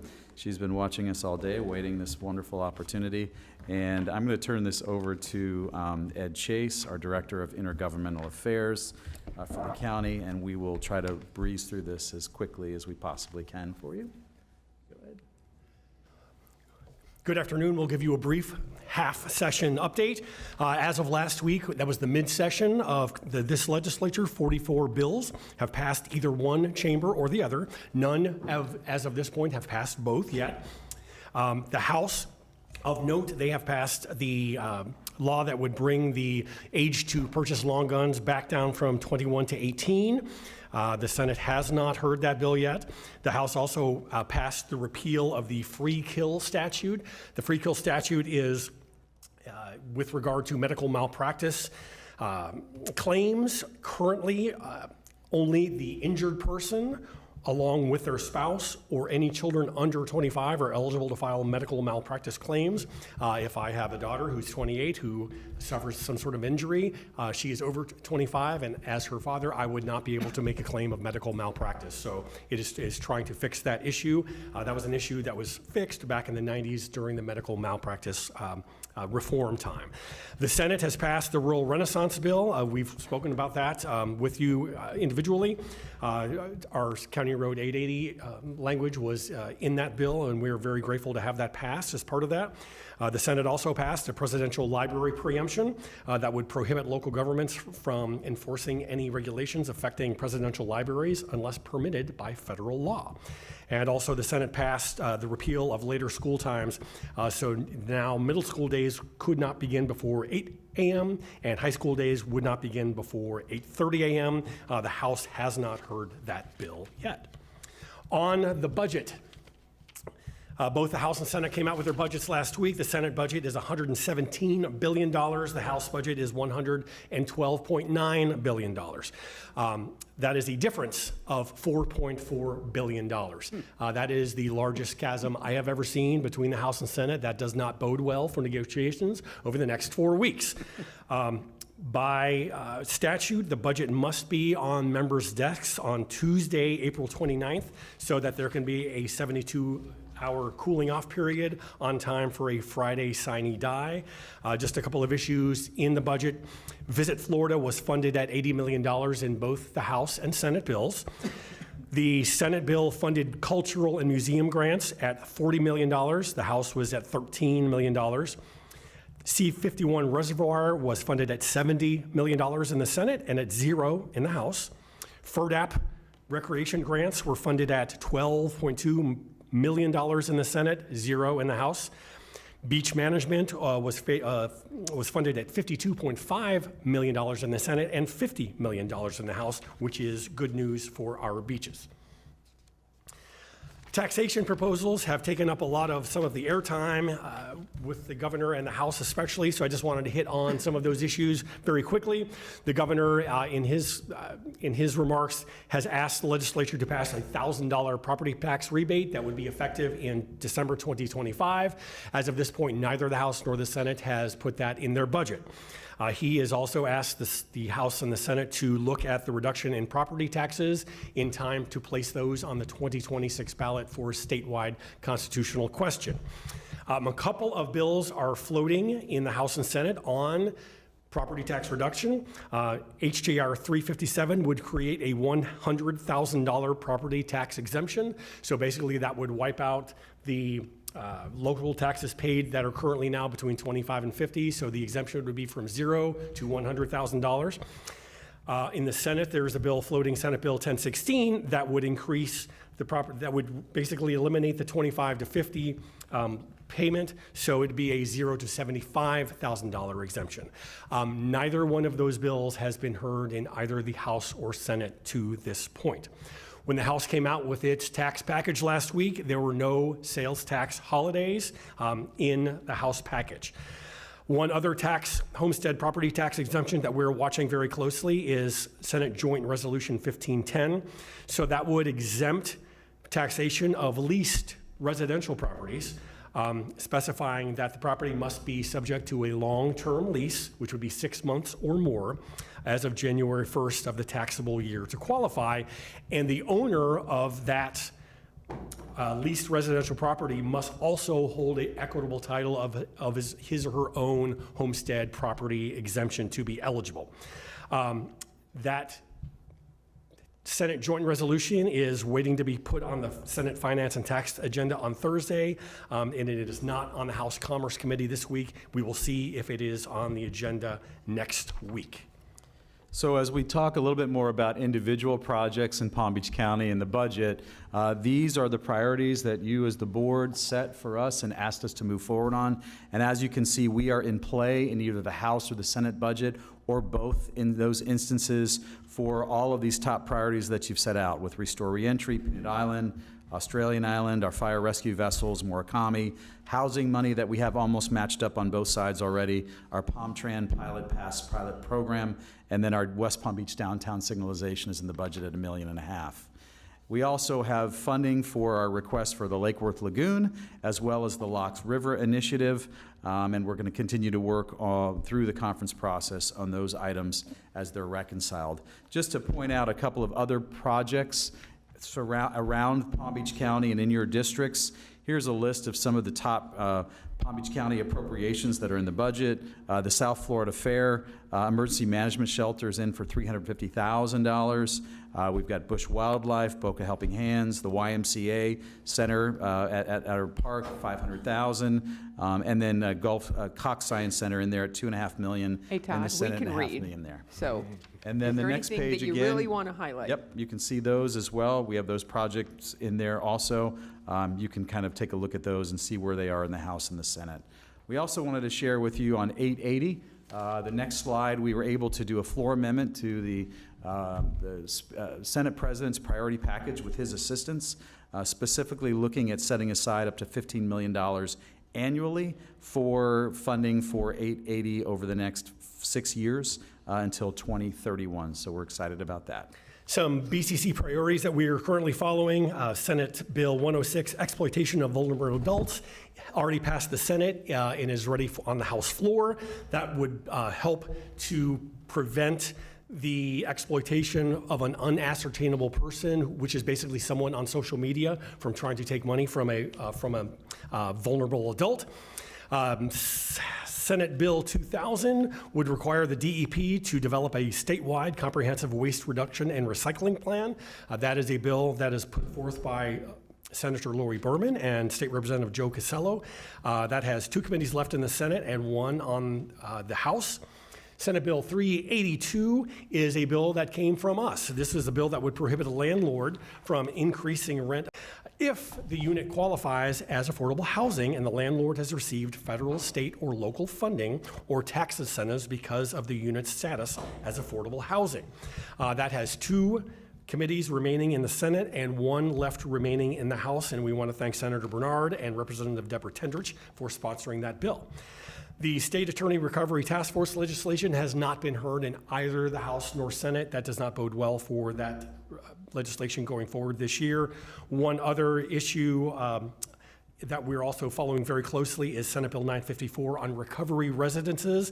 This would basically require counties and cities to allow the establishment of a retirement residence, a recovery residence in all districts zoned for multifamily use without any additional requirements able to be put on by by local government. If a level 4 recovery residence can be denied by a local government if the location of that residence is adjacent to a single-family residential development with at least 25 homes. That has passed 1 of 3 House committees and is in its Senate stop in the Senate on Wednesday morning at 8 a.m. That is a preemption that both FAC and the Florida League of Cities are following very closely. Other priorities we are watching are a couple of public records exemptions, one on information on county administrators. That has not been heard in neither the House or Senate. We want to thank Representative Gerwig for sponsoring that. Senate Bill 856 would create a public records exemption for sexual assault counselors, personal identifying information. That is a bill that came from staff pushed forward from Palm Beach County. We want to thank Senator Polsky and Representative Casello for sponsoring that bill. That also has not yet been heard in either the House or Senate. And Palm Beach County's only local bill this year is House Bill 4011. That would change the definition of what a local building official is as it applies to the Palm Beach County Building Code Advisory Board to help reduce vacancies and build that pool for participation there. We want to thank Representative Kelly Skidmore for sponsoring that bill in the House. She has already shepherded that local bill through all 3 House committees, and it is waiting on the House floor for a vote. The bills that we're monitoring, the State Land Management Bill, Senator Guerrero, as well as Representative Gossett Seidman, filed this in response to some of the proposals that came out of the executive branch of government. And it has been moving through the committee process, heard once in the Senate, and it's on its last hearing in the House this week. The rural community bills, we explained a little earlier, that was on the 880 legislation, and that is a priority of the Senate President. That's already passed the Florida Senate. 180 is the larger emergency response and preparedness package. That is on the floor of the Senate this week. It's peppered with a number of different items related to emergency response and some of the storms that we saw as of late, and it still has a couple more committees left in the House. The utility relocation bill 818 is one just to call your attention to a fairly large unfunded mandate. This would put the onus on local governments when utilities are asked to be moved because they're in a road right-of-way or rail right-of-way. It would be the responsibility then of the county, the city, or other entity that's the owner of that easement to pay for that location. So we'll see how that continues to work. It's up in the final House committee this week, and it has one more committee meeting left in the House. And then the waste management legislation, which I know you've been hearing from a lot of different angles. So there's a number of bills that are out there, the Senator Avila bill in the Senate, as well as the Weinberger bill in the House. 1822 is a new bill that's now in this mesh. And there was an amendment that was filed and passed under Senator Martin's bill, and they've tried to narrow down that preemption right now on the waste-to-energy facilities to focus much more on the Miami-Dade area than the rest of the state. So we're going to continue to monitor that and let you know how that fares. And 4 other bills we're monitoring, 2 on tourist development taxes. Senate Bill 1114, we always look for bills that either expand or contract how TDTs might be used. This is a food fight in Orange County that would have limited development taxes for promotion advertisement to $50 million annually. It has not been heard in either the House nor Senate. That is good news. Senate Bill 1664 is a concern of ours. That bill would require that any local discretionary sales surtax, tourist development tax, or local food option and beverage tax would be subject to a referendum, would have to return for referendum every 8 years. That would be clearly an issue for us when we do our bonding on those items. It has 2 committees left in the House. One of those committees is meeting tomorrow morning at 8. We do have 3 members of the Palm Beach County delegation, Representative Caruso, Representative Gossett Seidman, and Representative Ann Gerwig on that. So Casey has been working with those members to let our concerns be known on that particular issue. Senate Bill 1570 is the sovereign immunity bill.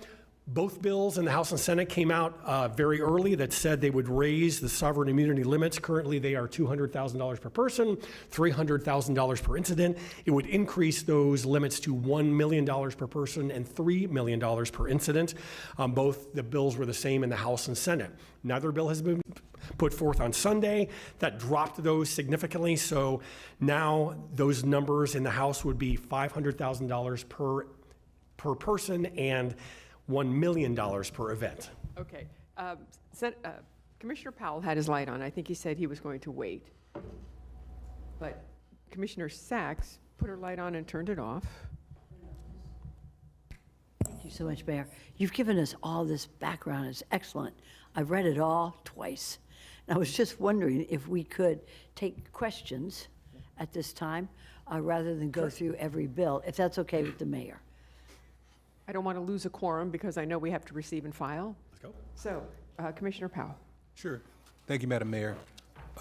One of the questions I have with regard to the bills that are moving forward right now, if the bills have not been heard in the first committee of reference at this point in session, it's likely they're not going to pass, correct? That is correct. It is likely. Likely. However, we say that with the caveat, what's the I haven't been there in so long. You know, it's been a long time since I've been in the legislature, back when I was young.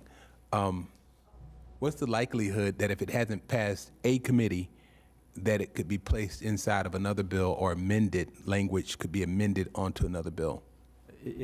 There is a possibility that that could happen. There is a withdrawal process that you can go through in chambers where chairs of committees can withdraw some of those bills from committee if it hasn't been heard. There are rules, though, that govern that. So points of order can be raised on particular amendments, and if there are items that we've been tracking that we are not in favor of, oftentimes we work on rules, violations in order to stop the movement of something that hasn't been heard that we would not like to see move forward. That being said, the presiding officer of either the House or Senate can do what he or she wishes to do. 60 very dangerous days, right? That's right. Last question. Last comment. $117 billion is similar to what the budget was last year for the entirety of the legislature. Even with the cuts, I think it ended up being 117.1 or, and then the House. So $117 billion is very conservative for the Senate, considering that we've had inflation, and the budget should actually increase by a little bit, right? And the House is at $112 billion, which is a major reduction. $6.6 billion reduction from where we left off last year. I don't even know what to say. I know that's a huge gap that they'll have to work on, but there is a possibility that if they don't meet those numbers, they could go into an overtime session. They have to pass the budget before June 30th. They could go home and come back. But what are you hearing? Well, I think when Ed went over the tax package with you earlier, that's a pretty good indication of how far apart they are just in how they're going to reconcile both between the House, Senate, and the governor's office on taxes. This reduction in the House is mainly driven by the Speaker of the House's tax proposal to eliminate that sales tax. But I will tell you, he was very clear to us when we met with him the first week of session. He said, you will see a budget from the House that will be less than what our budget was last year. So, true to form, he's done that. It's just this new proposal on the taxes is one that's come out a little bit late, and senators and others are having a hard time digesting it. Particularly the governor's office is having a hard time digesting that as well. So there's a lot of work to be done in a short period of time to reconcile this. It really is going to be contingent upon whether I think the Speaker is going to hold firm on where he is on taxes, or whether he's willing to negotiate that for some other issues. Thank you. I just want to make sure citizens watching at home and we as members of this body are very cognizant of the proposals related to property taxes, as well as the proposed reduction of a state sales tax, because of what the implications of those reductions could be. So just make no bones about it. This is something that we should really be paying a lot of attention to, especially considering not just us, the people who are at home and people who are in this building right now should understand that if the state, not we, 'cause I'm not a part of that, if the state cuts sales taxes, or if there's even the governor's proposal of $1,000 rebate for everyone who has a homestead, that has major implications. That has major implications considering who owns homes. Right now, we're trying to work to get people into units. And a lot of those units that we're working on getting people into are for rental. And it would not benefit the individuals who we would hope to benefit. I don't know if that, even the rental or the lease, the long-term lease proposal by the House, that probably, no, that's not going to trickle down to the people who are renting. It will be the benefit of the person who owns. So those are major policies that we should all be cognizant of and paying attention to. Commissioner Powell, at our joint legislative meeting with the legislative delegation, you brought up the bill that called for a study on the elimination of property taxes and kind of warned all in the room about that. I just want to let you know that that bill is Senate Bill 852, and it has not been heard in the Senate at all. Thank you. Commissioner Weiss. Thank you, Mayor. My question is on the sovereign immunity bills. I know one of the provisions in there was the local override. Has that gone out? Yes, the crux of it is that you will still need to go back to the legislature if there are decisions that exceed the limitations that they're putting in there as of now. Okay, thank you. And just one comment, following up on what Commissioner Powell said, for anybody out there listening, if we did get rid of property taxes are, our budget is over $9 billion. Property taxes are just near $2 billion, but our property taxes are what fund our police and our fire. So if we don't collect property taxes, we can't give you any kind of public safety. So for anybody listening, just know that. Commissioner Sacks. I'd like to move to receive and file at this time. Do I have a second? Any more comments?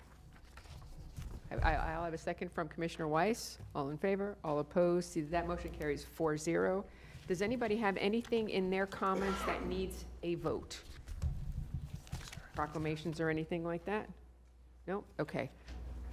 Since we lost a quorum. All righty, so that ends our regular agenda. Now we just have staff reports, board appointments. I think, or you have one and one for Commissioner Woodward also? Okay. So go ahead, Commissioner Weiss, if you want to make your appointments. Sure. On behalf of Commissioner Woodward, I am reappointing Brian Steinberg to the Planning Commission. Thank you. And do you have any of your own? I do not. Commissioner Powell, do you have any appointments? Not at this time. Okay. So, staff comments. Administration, any comments? Attorney? Okay. Any just general comments in particular? For those that practice, wishing you a very happy Passover. And I did want to say that we actually attended a name change for Thomas Corey for the VA hospital this week. And it was a wonderful ceremony for somebody who went above and beyond the call of duty and continued his life, his legacy of speaking up for veterans. So it was an honor to be there, and it was an honor to see that he was recognized by the federal government in such a manner. So with that, we're adjourned.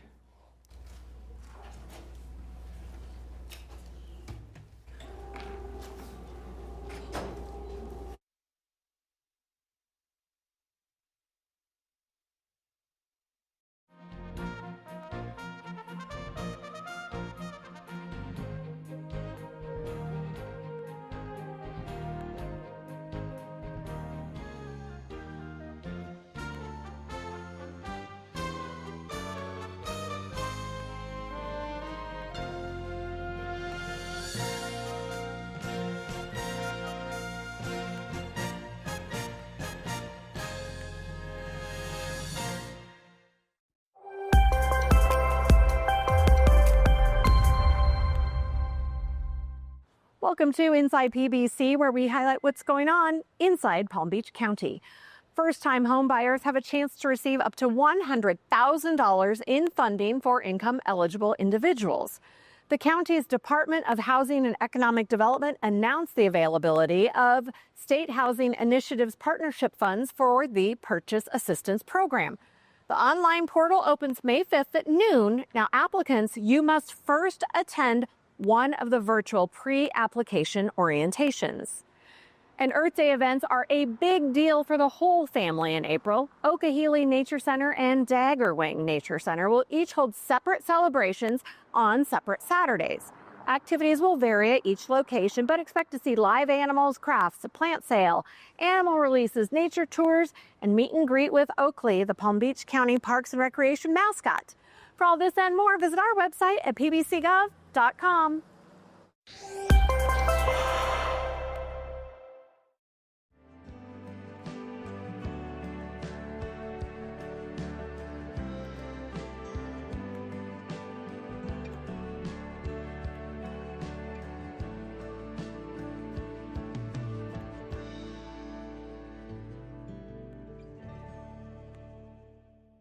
really approach them with dignity and respect and try to connect them to the resources they need. This is personal for me. I do come from a very large family that growing up needed some assistance from some agencies.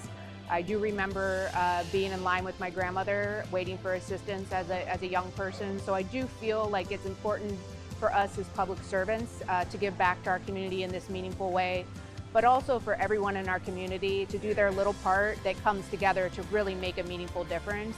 And it really could be any one of us at any given time that are experiencing homelessness. I've met many people that it just takes one event that puts them on this course. I would say that United Way Palm Beach County is there for our residents throughout the year. Folks can go to our website at unitedwaypbc.org. We're there to help provide access to the basics for our residents. And we always love doing partnerships and volunteer activities with organizations and companies and others as well.